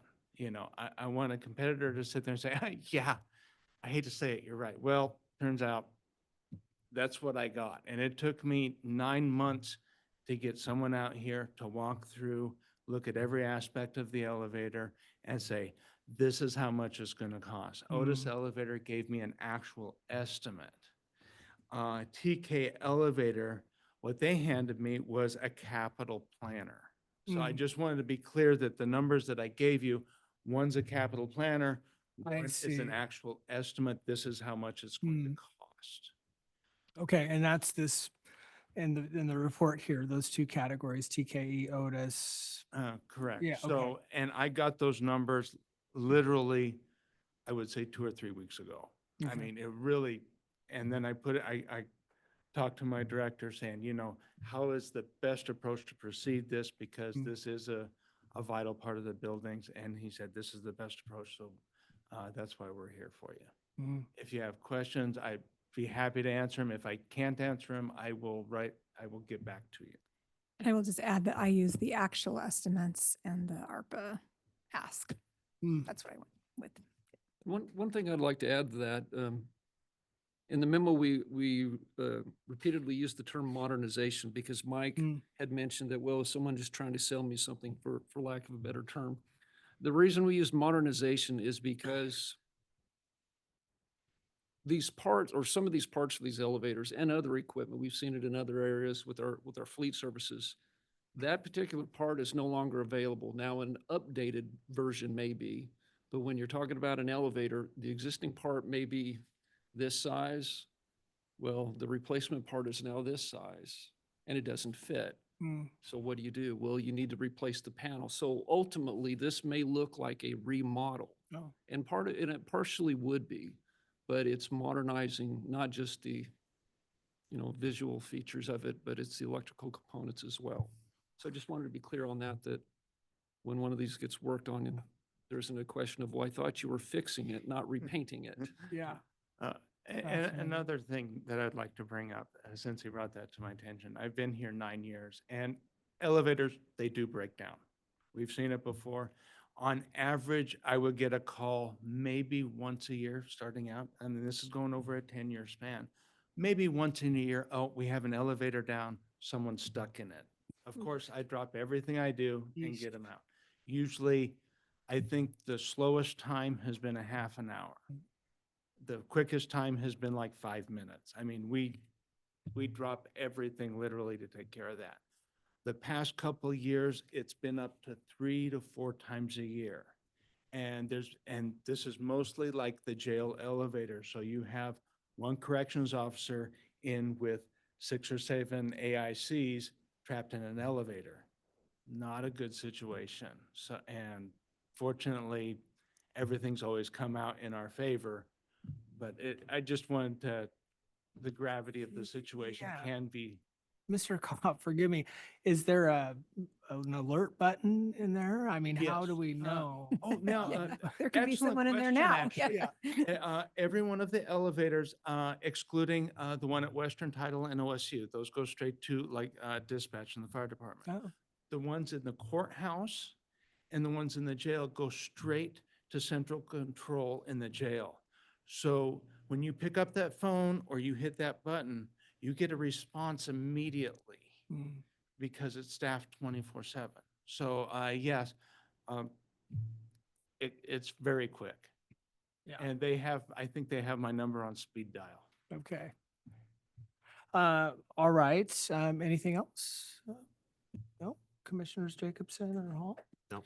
On elevators? The only thing I would say is, we still are short of, I think it's like 157K, I don't have the number in front of me for the Mm. Western Title building. So that's something we're gonna need to figure out either in the regular budget process or if there's more couch change from ARPA money or something like that, just to put on everyone's radars.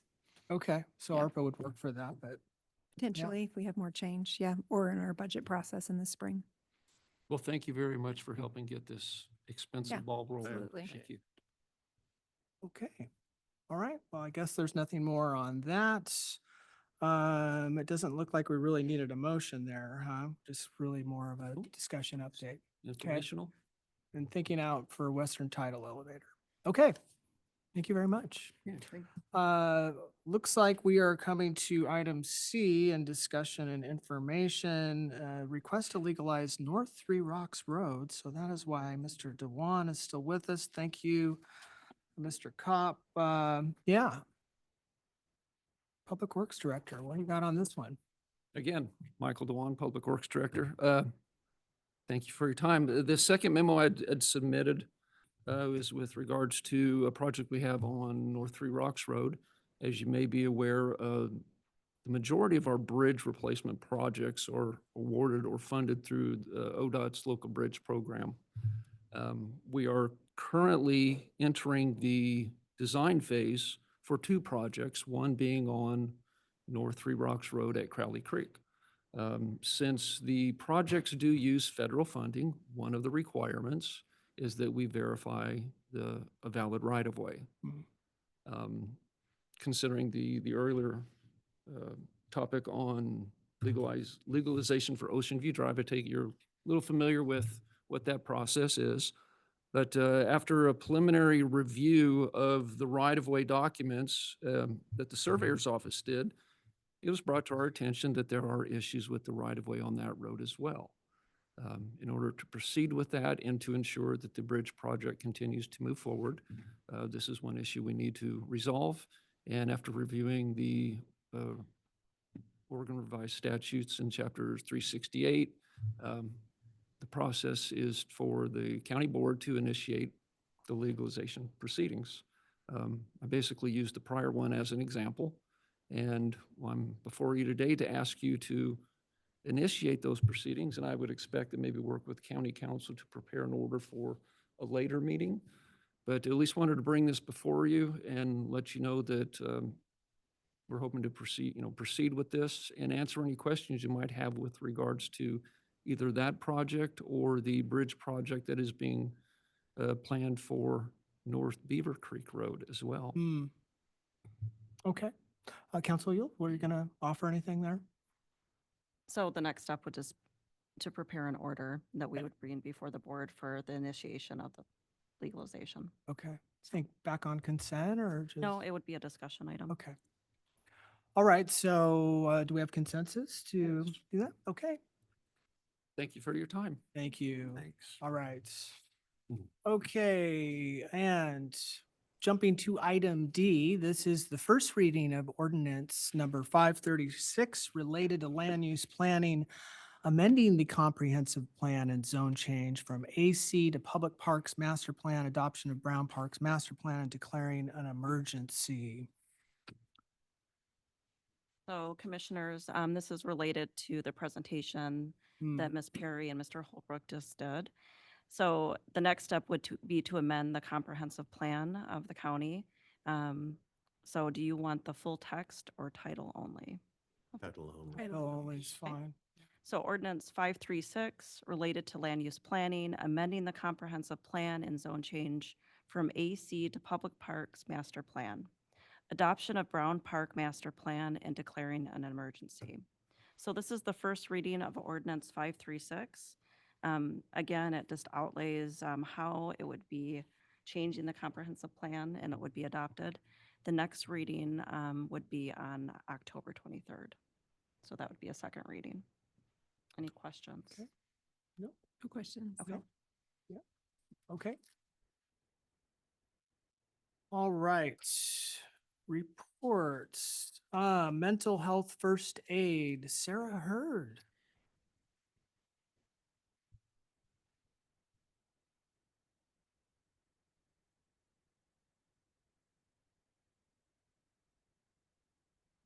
Hi. Hello. Sarah Hurd. I am the Health Promotion Program Manager in Public Health, the Division of Health and Human Services. And we've got a PowerPoint online as well. So same one. Okay. Great.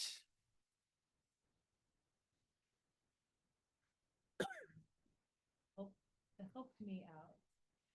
So I'm here to talk about mental health first aid.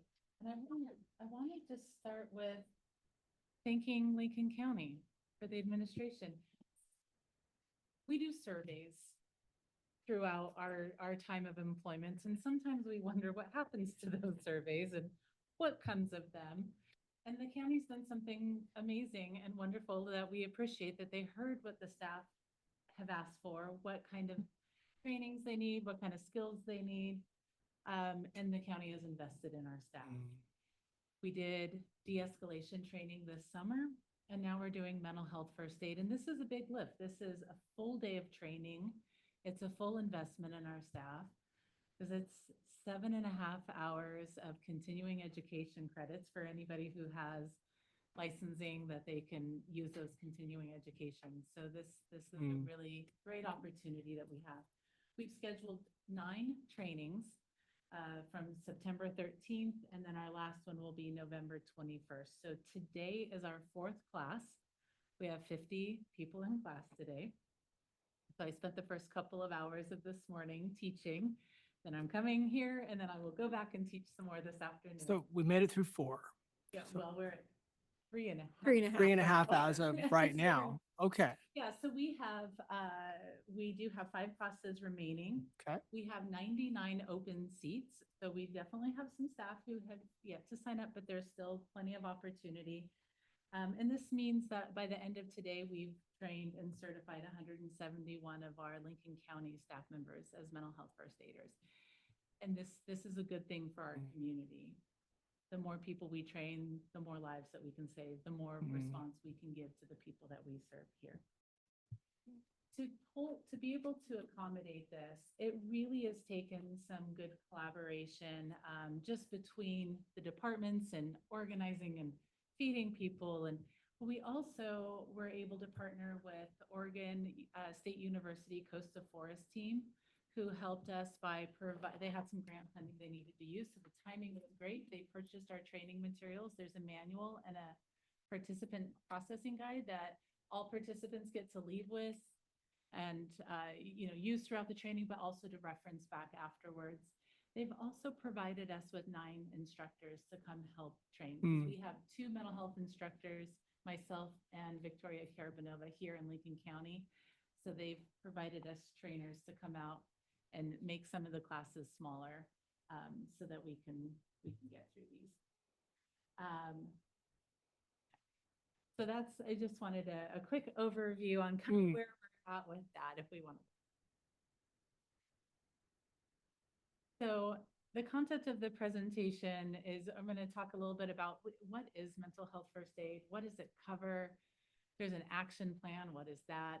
Talk a little bit about resources, and then provide my contact information and I'll give you guys some time for questions.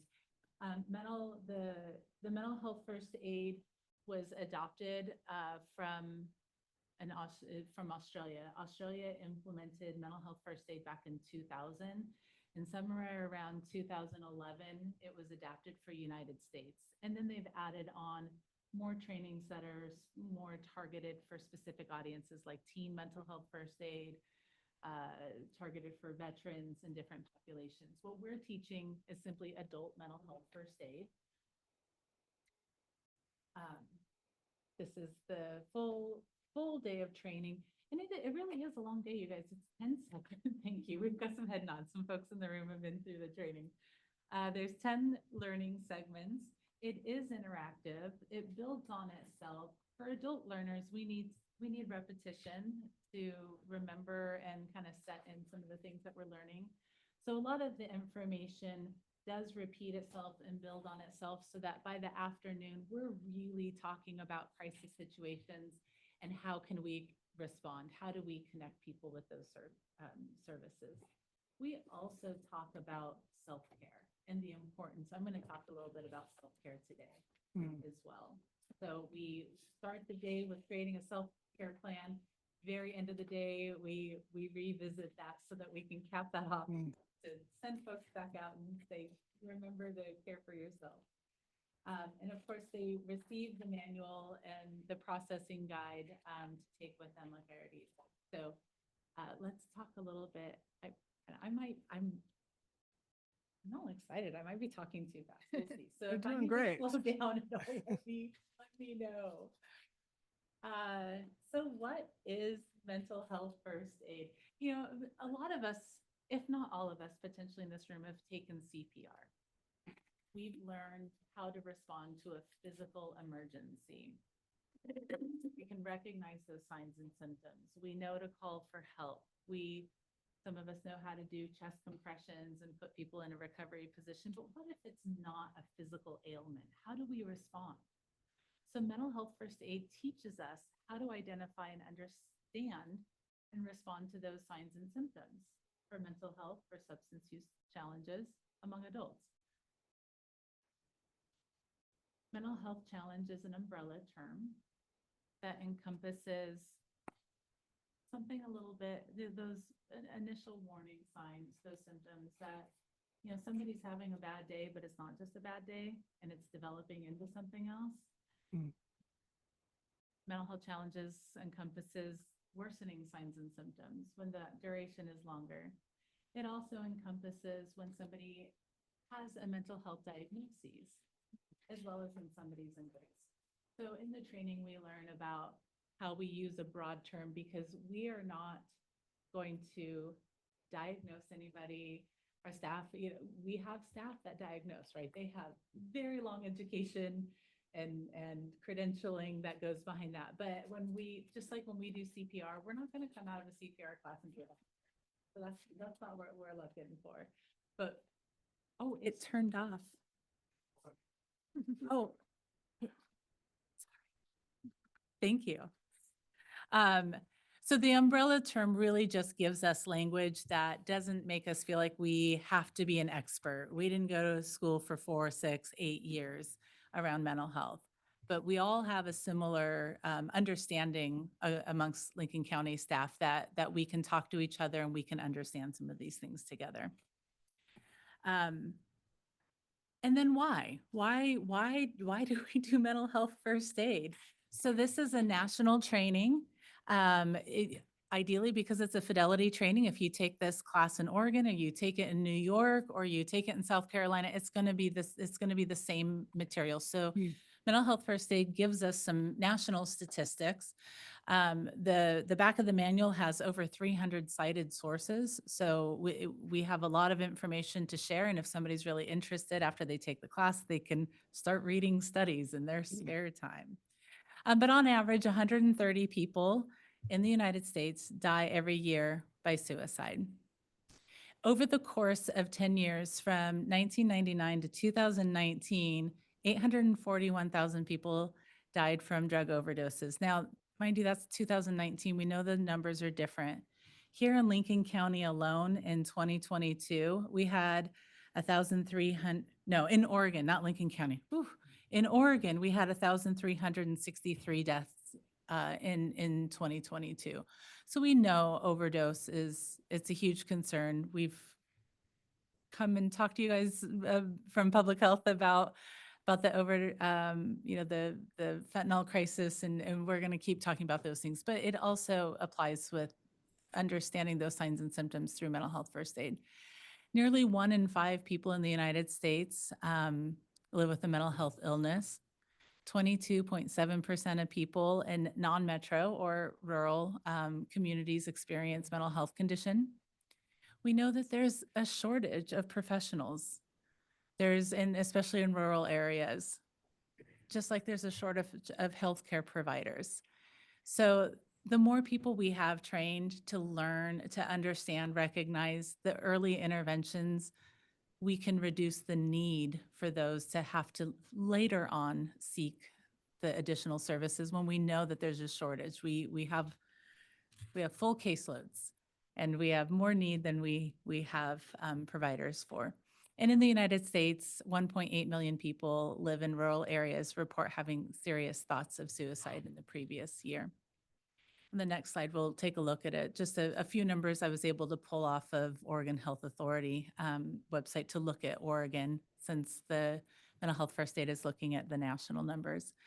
So in one survey, Lincoln County identifies that 17.2% of adults have frequent mental distress back in 2022. And that's going to change annually, but it's a snapshot, give us kind of an idea of what things look like. Here in Lincoln County, looking at 2021, we had 10 suicides. And because we're a smaller community, a rural community with roughly 50,000 residents, from public health, we don't give out a lot of specific numbers with suicide because it's small. We don't want to identify anybody. We don't want to further any stigma. So I pulled a graphic just to kind of give a visual about suicides by age group between 2018 to 2021. And it's relatively representative here in Lincoln County as well. Age 5 of the suicides that occurred during that time frame, 13% were youth up to young adults.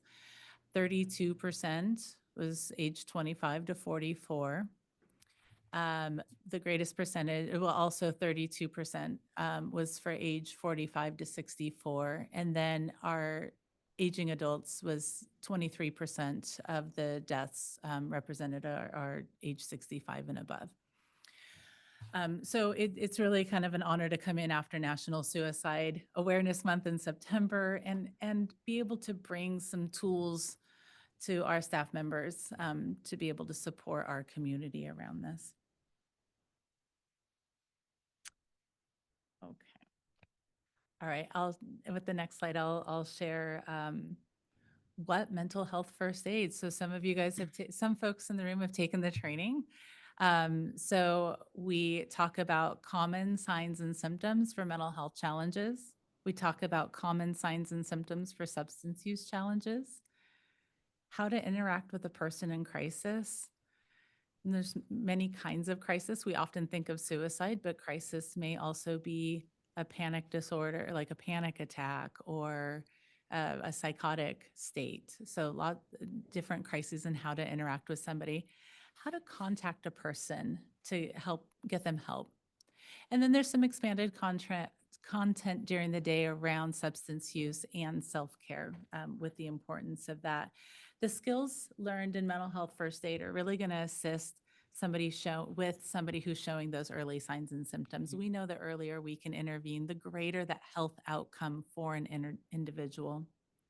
And Sarah, pardon me there, you said how to contact a person, but I think it was how to connect. Thank you, because right? I can't read.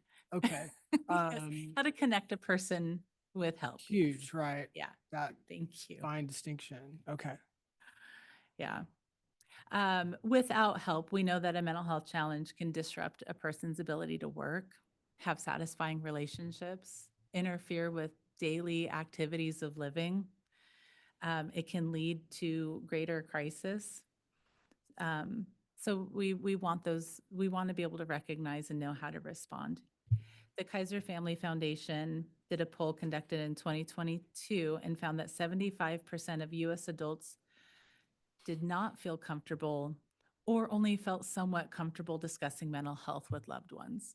So this is an opportunity that we know that we have, not just with coworkers and friends and neighbors, but really the people we care most about, the people that we love, to have that knowledge or tool to be able to have these conversations. And sometimes it's, you know, the factors that get in the way of that. It might be stigma. It might be misunderstanding. We talk a lot about stigma throughout the day with mental health first aid, but we really do spend some time on that. Spend some time on how do we have person first language and reframe how we are thinking about mental health and how we're having those conversations and being supportive.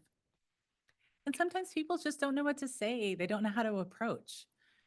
They've not done it, and that's okay. We at any point, this just gives us the tools, gives us the experiences, but it also allows for us to decide what is safe for us, what is safe for others. Safety is paramount throughout all of mental health first aid. So we're going to talk about those things and give people a safe place to have some of those discussions that maybe they've just never had. We're also seeing that we're having staff who are coming out saying, gosh, I learned a lot. And I've actually been doing this throughout my entire career. I just didn't have the language around it, which is pretty exciting too. All right, let's go ahead and talk about some signs and symptoms. So just broadly speaking, signs are behaviors that somebody can observe. It's what we see.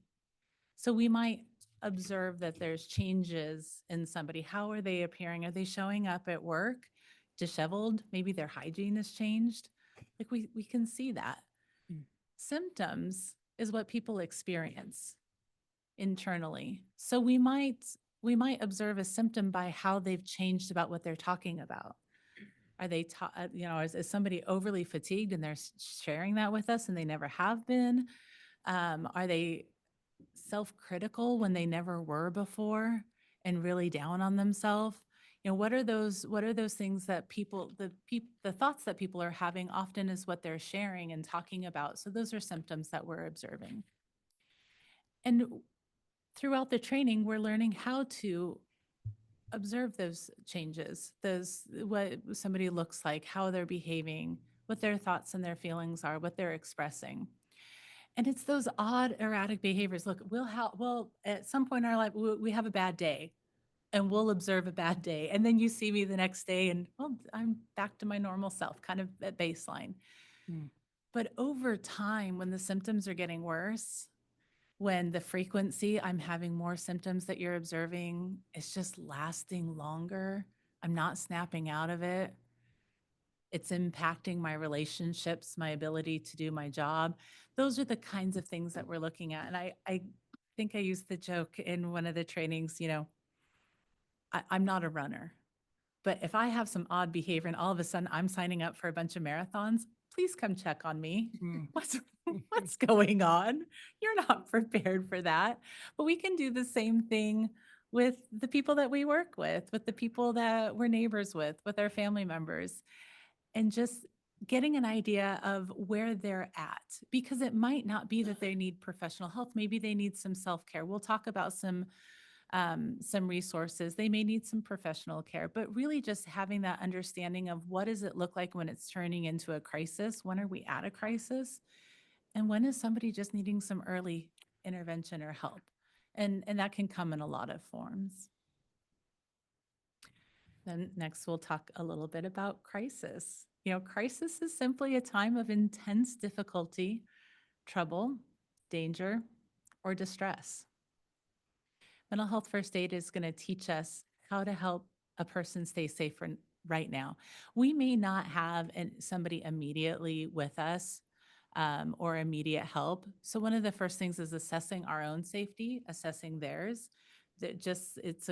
Just like a good Samaritan, there's no requirement that we intervene, and we know that there's a way to get help. And now that we have staff that are all trained, as we get staff all trained, we can rely on each other, know to reach out to somebody else, to identify when somebody is going into crisis. And if I can't help, I know I have a team of people around me who can also support me to help somebody else. We'll learn, I'll explain what algae is a little bit later. It's an action plan and looking at how to de-escalate. So the de-escalation training we did this summer is just this great primer into a full day of mental health where we're looking at how do we have these conversations? How do we approach somebody?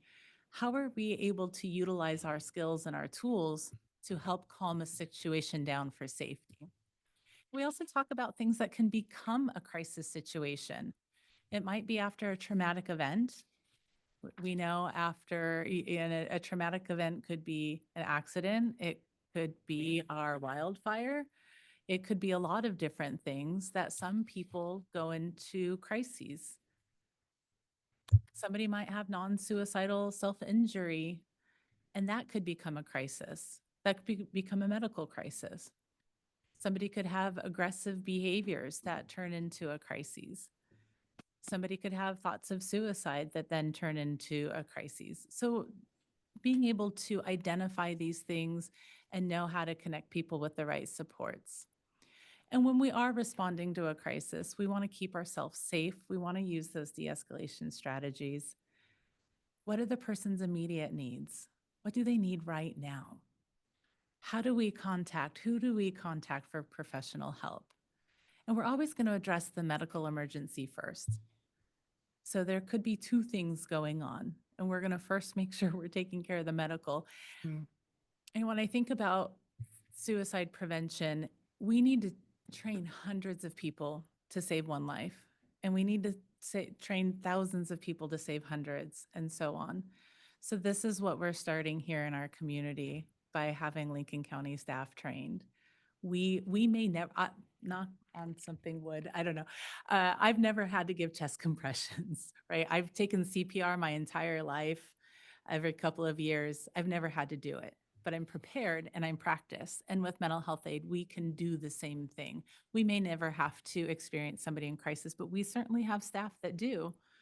And now we have some tools and we have some supports around us to help through that. And then let's talk a little bit about professional help on the next slide.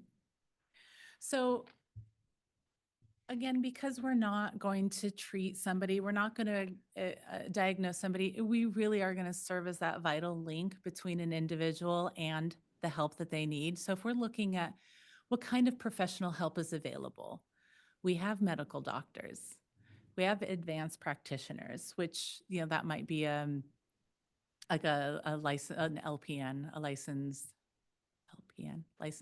practicing nurse. Okay, I shouldn't try to say acronyms I can't think of. Thank you.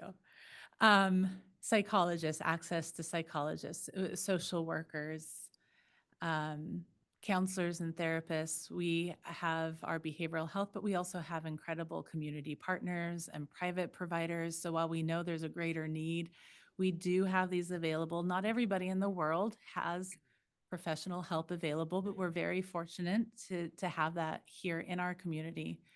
We have crisis support specialists through our behavioral health team, substance use professionals. We have some incredible partners here in Lincoln County who are working with people around substance use. And then the certified peer specialists, which are fantastic. They have some lived experience that come in and are really able to relate and work with somebody. And then there's different therapies, there's different modalities, whether it's individual therapy with a profession, family therapy, group therapy, medication, rehabilitation programs. And then somebody might not be in a place where they're willing or able to accept professional, or it's not necessary at that point. And then there's other help strategies from self-help, whether that's reading a book, watching some YouTube videos, taking a class. I mean, it's a self-help strategy, being mental health certified, exercise, relaxing, doing some meditation, getting into some peer support groups, our social networks. What are some of our hobbies? What are some of the things that we can do to help ourselves and our own mental well-being? So there's lots of options. There's lots of people to go to, and maybe in a time of crisis, somebody might start with talking to their pastor or a shaman or the school janitor, like who is your trusted person in crisis? And start going from there. So there's a lot of ways that we can be supportive with our mental health journey. And Okay. Sarah, before you go to the next slide on that, and for our county employees, I recently utilized thank our you. EAP. And it was fast. I mean, Yes. I just used the digital gateways and really reassuring to get to a family counselor in really short order. So plug for that. Thank you. I appreciate that. And I should have put that on the list, but absolutely, we, just by the sheer nature that we work for Lincoln County, we have resources available to us through our employee assistance. And there's counseling, but there's also other help that is available to us through the employee wellness. So if anybody missed the fair the other day, and it's time to sign up for benefits again. So there's a lot of presentations and information that we can learn about right now. So it's good timing to kind of explore what is available to employees, even financial help and retirement planning. And that's all part of our mental health. So perfect. Thank you. Yeah, let's talk a little bit about self-care. You know, the picture that is on here is all of us, well, I'm making assumptions. Many of us have been on an airplane. And this, we get the instructions on, in an emergency, to put the air mask on ourselves first so that we can help the people around us. And in a lot of ways, self-care is just that, is putting that oxygen mask on on ourselves first, so that we can be effective at providing mental health first aid, but also so that we can care for our own mental health. We do a better job when we are well to be able to help others around us. And we'd spend some time doing a self-care plan, really to look at some domains and brainstorm ways that we can provide ourselves self-care intellectually. Maybe we're reading a book, we're listening to a podcast, watching that documentary. Emotionally, are we doing the things that make us feel emotionally good? Do we have a counselor? Are we talking to our best friend? Are we doing those things that give us that emotional security? In the environment, what are we doing around this domain? Are we out in nature? Are we recycling because that gives us joy? Taking care of the place that we live with our physical? Are we eating properly? Are we sleeping? Oh my goodness. There's no prizes for not sleeping. I like to remind people, we need a good night's rest. So are we taking care of our bodies, and that also takes care of our minds? And our spiritual practices, is there a religion that we're associated with? Is it being down on the beach? What is it that gives us purpose and a sense of connectedness? Our financial domain around are we secure? What are some of those self-care ways? Are we saving or budgeting or spending so that we have comfort? And the community, there's a lot of, we have amazing things in Lincoln County as our community for self-care, whether that's sports or parks. My goodness, we just heard some amazing work around our parks. Is it the theater community or music or listening to live music? Or, there's just all of these different activities to get involved with. Maybe somebody wants to go out and play bingo. There's a lot of opportunities to socialize in our community. And then occupationally, are we using the wellness program? Are we using our vacation days? There's also no awards for stacking things up and not taking vacation. So there's spending some time on a self-care plan to make sure that we can go out into the community, that we can do our best jobs, that we can be productive and feel good. And then I'm always going to repeat, we're not diagnosing, treating, and we're that vital link. And then I want to talk a little bit the next with some resource. Oh, no, I'm wrong. This slide is, I'll talk about resources next. During the day, you'll learn an action plan called ALGE. It's an acronym for assessing. We're always assessing risk of suicide or harm. So we're looking also assessment at our own safety in handling a situation. But there's also listening non-judgmentally, giving reassurance and information. How are we approaching people? Encouraging the professional help, but also encouraging self-help and other support strategies. And this is not a linear strategy that we practice throughout the day and spend a lot of time with. It's really looking at where are we, how do I engage with somebody? So at any point we can jump into the algae action plan and go from there. So the training itself gives us a lot of opportunity to put these strategies in action, observe them in videos, and have some group conversations. All right, and then I'll share just a few resources.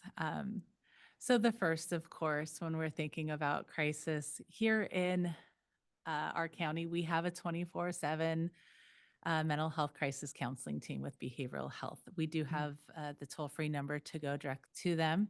I would encourage people to put that into their cell phones, but also we can just remember 988, which is the equivalent of 911, but for crisis and suicide.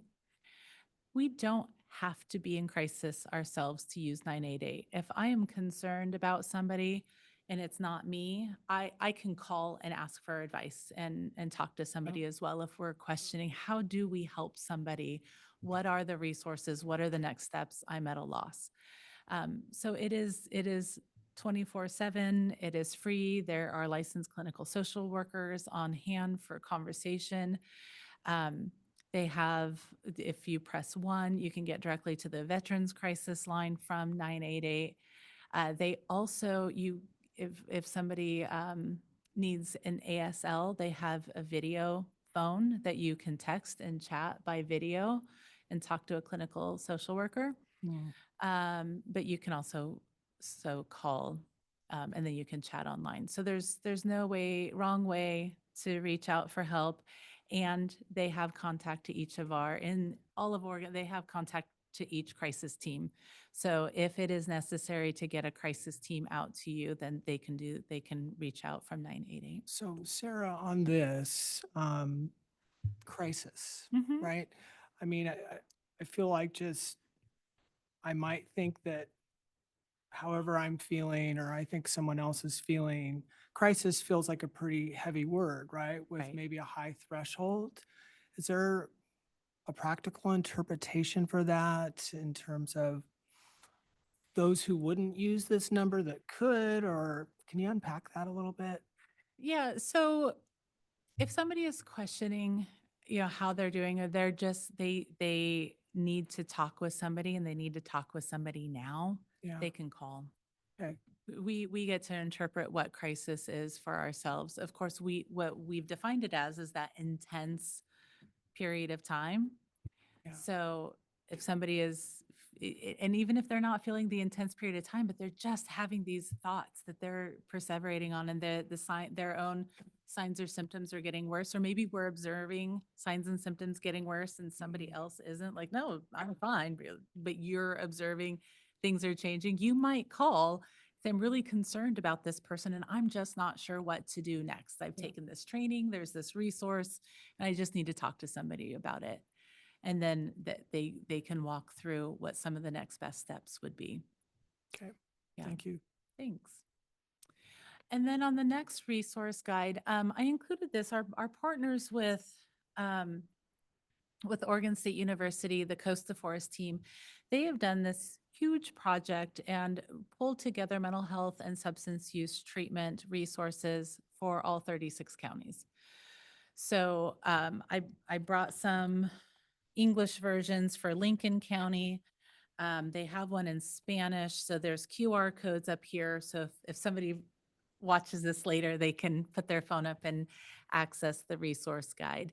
The Spanish one is really nice in that they have a couple of extra columns to show, are you going to get services directly in Spanish, or are you going to get services through an interpreter?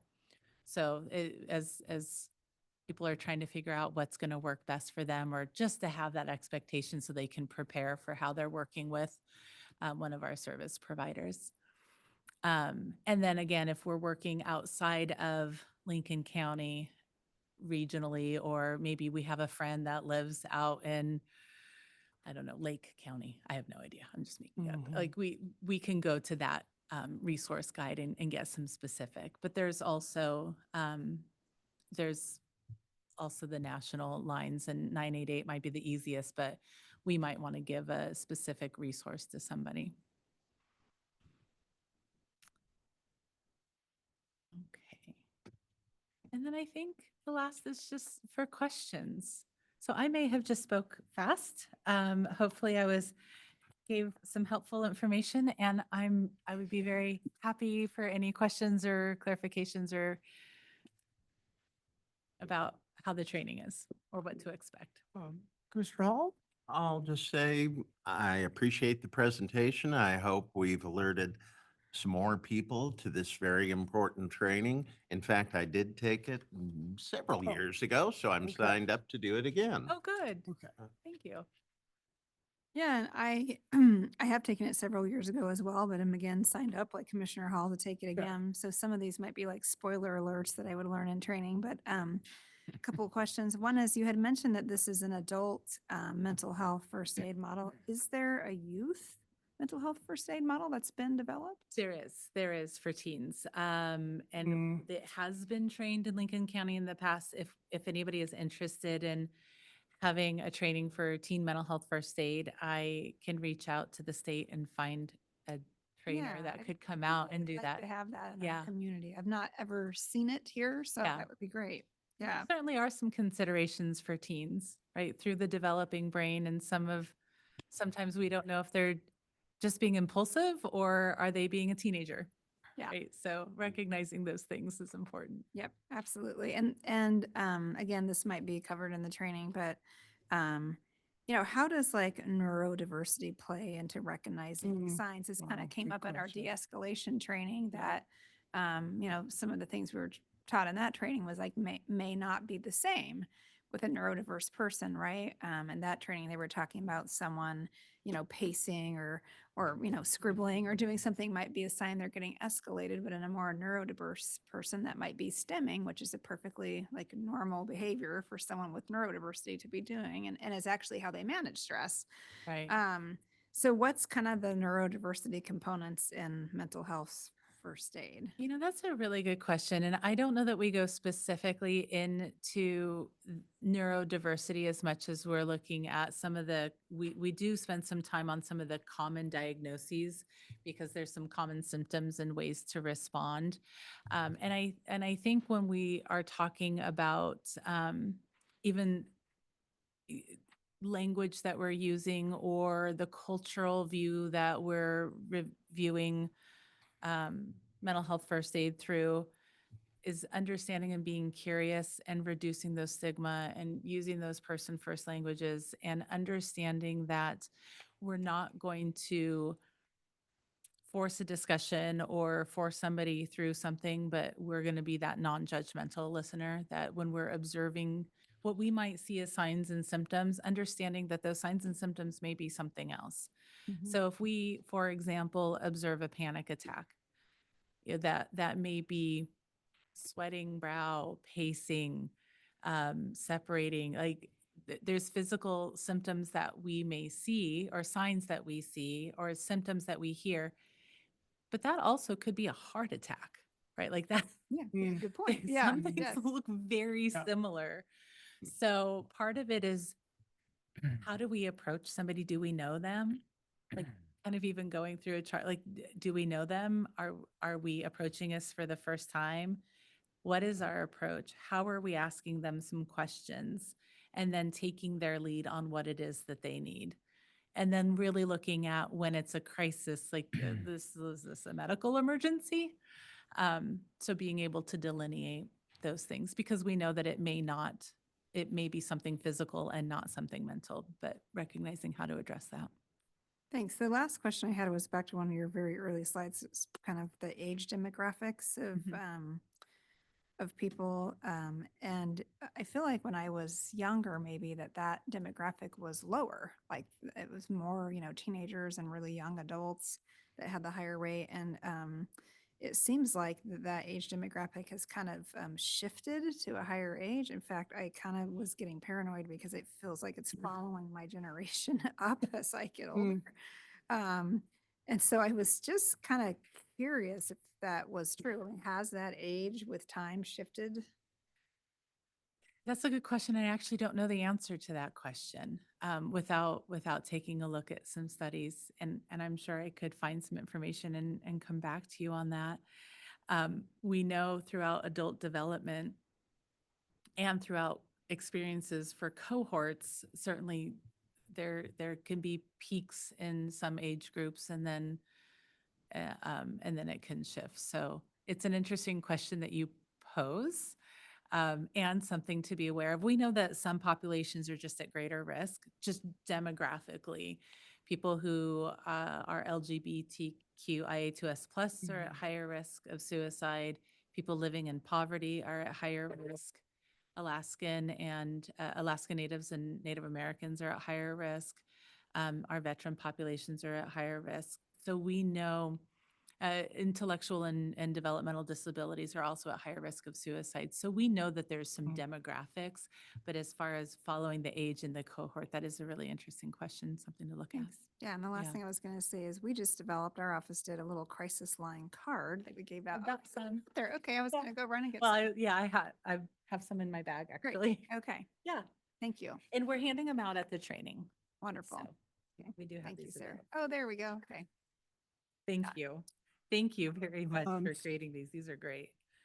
Sarah, are we doing any kind of a survey at the end at all to find out how this is impacting our team in terms of, wow, I didn't know, and what do I know now, and Yeah. anything like that? Oh Or my could goodness, we yeah. maybe do that? I'm just super curious to see Yes. how this is potentially giving people some synergy around Yeah, the whole thing. thank you so much. I want to first give a shout out to Aval, as somebody with OSU who is doing all of the data entry of a pre-survey and a post-survey and the quizzes into the mental health first aid, so we can make sure that they get their continuing education credits through that organization. We very intentionally removed any barriers for staff to be able to attend the training and not have to do any pre-work outside of the training day or post-work outside of the training day. Yeah. So we are collecting those surveys during the class. With OSU as our partner, they're also, we're letting staff know that they should be receiving an email after the training to opt in if they would like to be a part of further evaluation over the course of time to see how Yeah. this training is being utilized. Certainly, everybody will get an invitation, and we know the response rate will be lower, but some people will participate. So OSU will, over a period of time, be able to come back to us and share with what their results are on how people are they making referrals, or they're utilizing the training, Yeah. and how they're doing with that. So yes, the answer is yes. Yeah, be interesting. Anything else for? Commissioner, if I may. Yeah. I took the training this week. I think there was, to your point on a post-evaluation, and Sarah, if I don't get this right, please correct me, but there was several evaluations, and you have to take a test, may I add. Oh, okay. It's 10 questions though, but yes, there is a quiz. Well, it looked like a whole lot more than 10 questions. I did, and I told Anno Husing, who was like me, I think that we were, we were the stragglers. We were a class of 90 got up and left, and Anno and I are looking at one another. But to this point, there is a concern that I had. And if that related to the manual. Now, it asked the question in the post-evaluation, what your impression was of the manual. Now, there's a guide that we worked through most of the day. The manual, you kind of move, but the manual has so much information in it, and I appreciate what you said about prefacing the remarks to staff that you didn't have to prepare for it. But I wish that I would had had the chance to have that manual before I got into the class, because there's so much great information. And if any of you would like to see the manual, I have it in my office.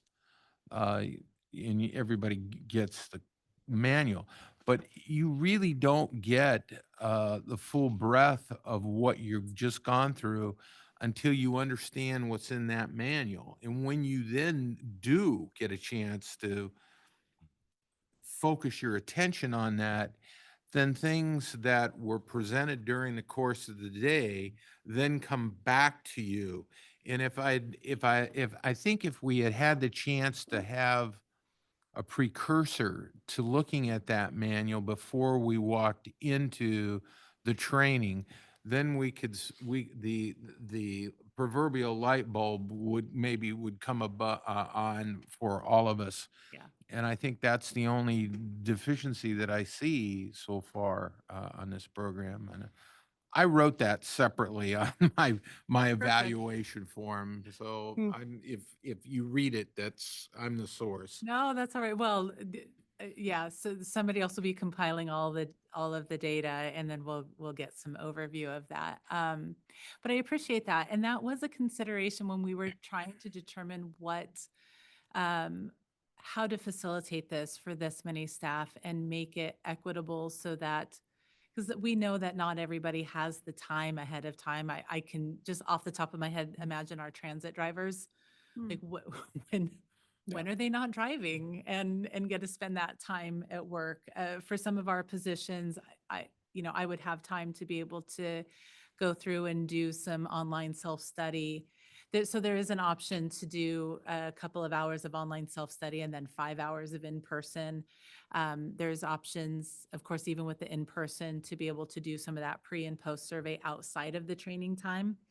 And while all of those options are excellent and I think would have really been beneficial, we also were trying to consider how do we do this that allows people to just come and have this day and not be required to take their work time activities outside of the training day. But I appreciate that a lot. And I think that just goes to our learning styles. We all learn and absorb information differently.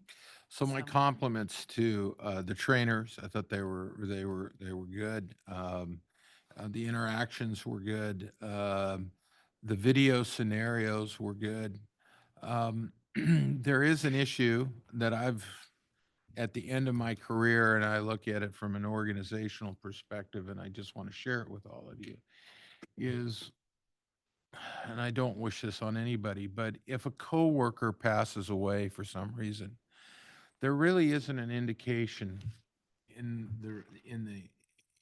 this training of how to deal with that. And I think I've witnessed that on more than one occasion in my career. Unfortunately, people pass away from a variety of diseases, and you become close friends with them. And I try to put this in perspective by saying this, that if you take away sleep, you spend more time with the people at your employment center or your work than you do with your family and loved ones. Yeah. And to that end, the environment that you work in is very important to you and to the people that you work with. And when you lose somebody in a situation like that, and again, I think that the training was good in terms of the suicide issues and how you address those, but those that are of other issues where somebody unfortunately may pass away over the weekend and you're not with them, you're unexpected, and then how that could manifest itself back into the workforce. And I recognize that we do a very good job, as identified on there, regarding grief counseling and other things. But I think it's important that we really get to that point. It is a concerning issue for me. I've watched teams, high-performing teams, have real difficult time when a teammate or participant has passed away in the midst of a project, and it really throws the team backwards. And I wish that there had been a scenario about Yeah. that.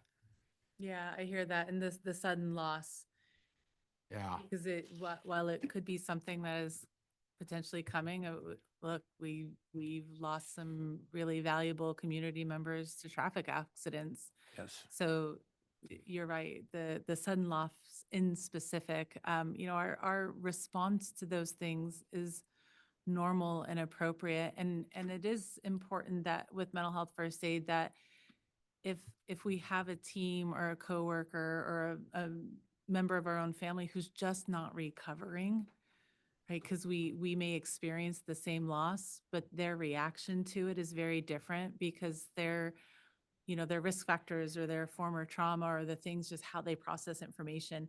If we're starting to get into that duration and intensity and it's impacting their life, then some of the skill set and tools is still here, but you're right, we didn't specifically run a scenario around a grief and sudden loss. And I think that is important.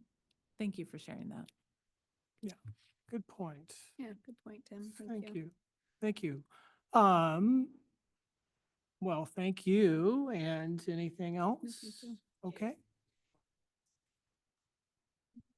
Yes. Yeah. Thank you. And of course, reach out if anybody job. has further Yeah, yeah. questions. But, we're doing this training internally, but we can offer this training for the community as well, and we do. So this is something public health does. So thank you guys very much for this. Yeah. All right. Thank you. And thanks everyone for your patience. See where we're at here. Okay, reports. Okay, commissioner reports. Commissioner Jacobson, Commissioner Hall. I I'll had, pass today. I had a few things I was planning, but I have to be in the North County in less than an hour, so I think I will not do that, and I will do that at another meeting. Okay, I do have a report. I promise it's not as long as last week's. So thank you for your patience.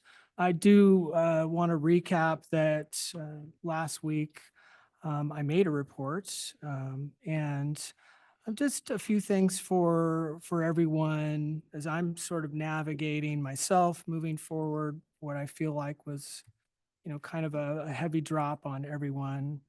And right now what I'm working through is HR's notified me that the formal complaint has been made. This is confidential employee information. Even involving yourself, it's confidential. Well, okay, all right, well.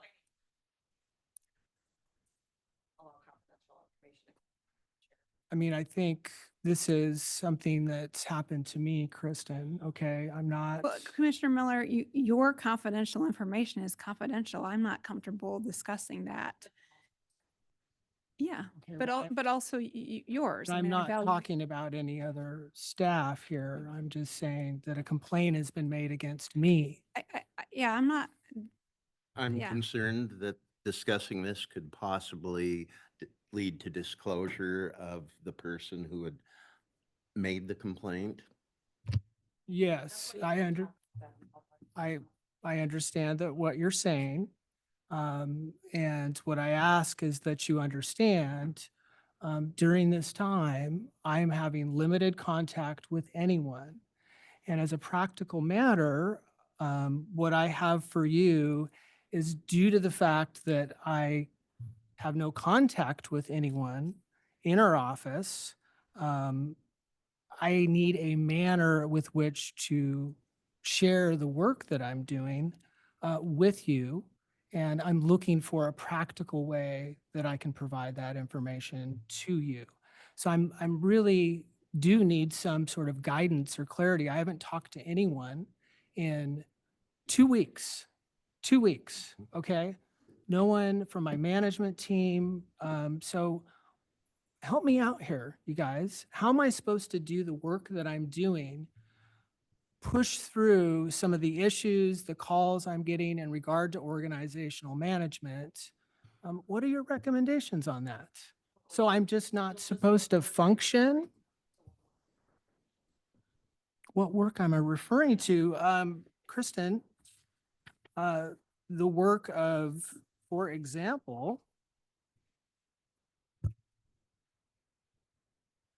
direct and confer frequently with department heads on matters of policy of difficult and usual problems, my job description. Attend and participate in meetings of the commissioners, to participate in other county internal meetings. So if the direction I'm being provided is to not to do those things, help me out. So I believe that you are participating in meetings. I believe that you do have contact with staff. I think Ms. Campitelli can assist you with any appointments you need to make or meetings you need to attend. I don't think you've been asked not to attend meetings. You're here presently. But we can't share confidential information. So several county rules were violated at the last meeting. Confidential information was Okay. shared. So we're not going to continue to do that. You can professionally reach out to staff and do so, and I don't think that is an issue. But no one staff member reports to a commissioner. You do not have any direct reports as one commissioner. So I think you can conduct business. You just have to do so. Whatever committees you're assigned to, you can attend. I don't think there's any other business that I'm aware of that you're not able to conduct. Okay. And as well, a practical matter in answering your question, I would say that, our HR director and our county administrator could assist with certain things, as they always do. Yes. Okay, okay. So for clarity here, you're telling me that speaking to my county administrator, which I'm unclear of, is acceptable for me during this time. So I would speak to human resources. I have asked Human Resources, okay, that question, and I'm not getting responses Okay. for that. So you're not going to provide me any other feedback, is that correct? Okay, I've already tried that, so what would you recommend outside of that? But Kristen, Well, wait a second We here. may still have public comment. We already did public comment. Oh, that's right, we did. Okay,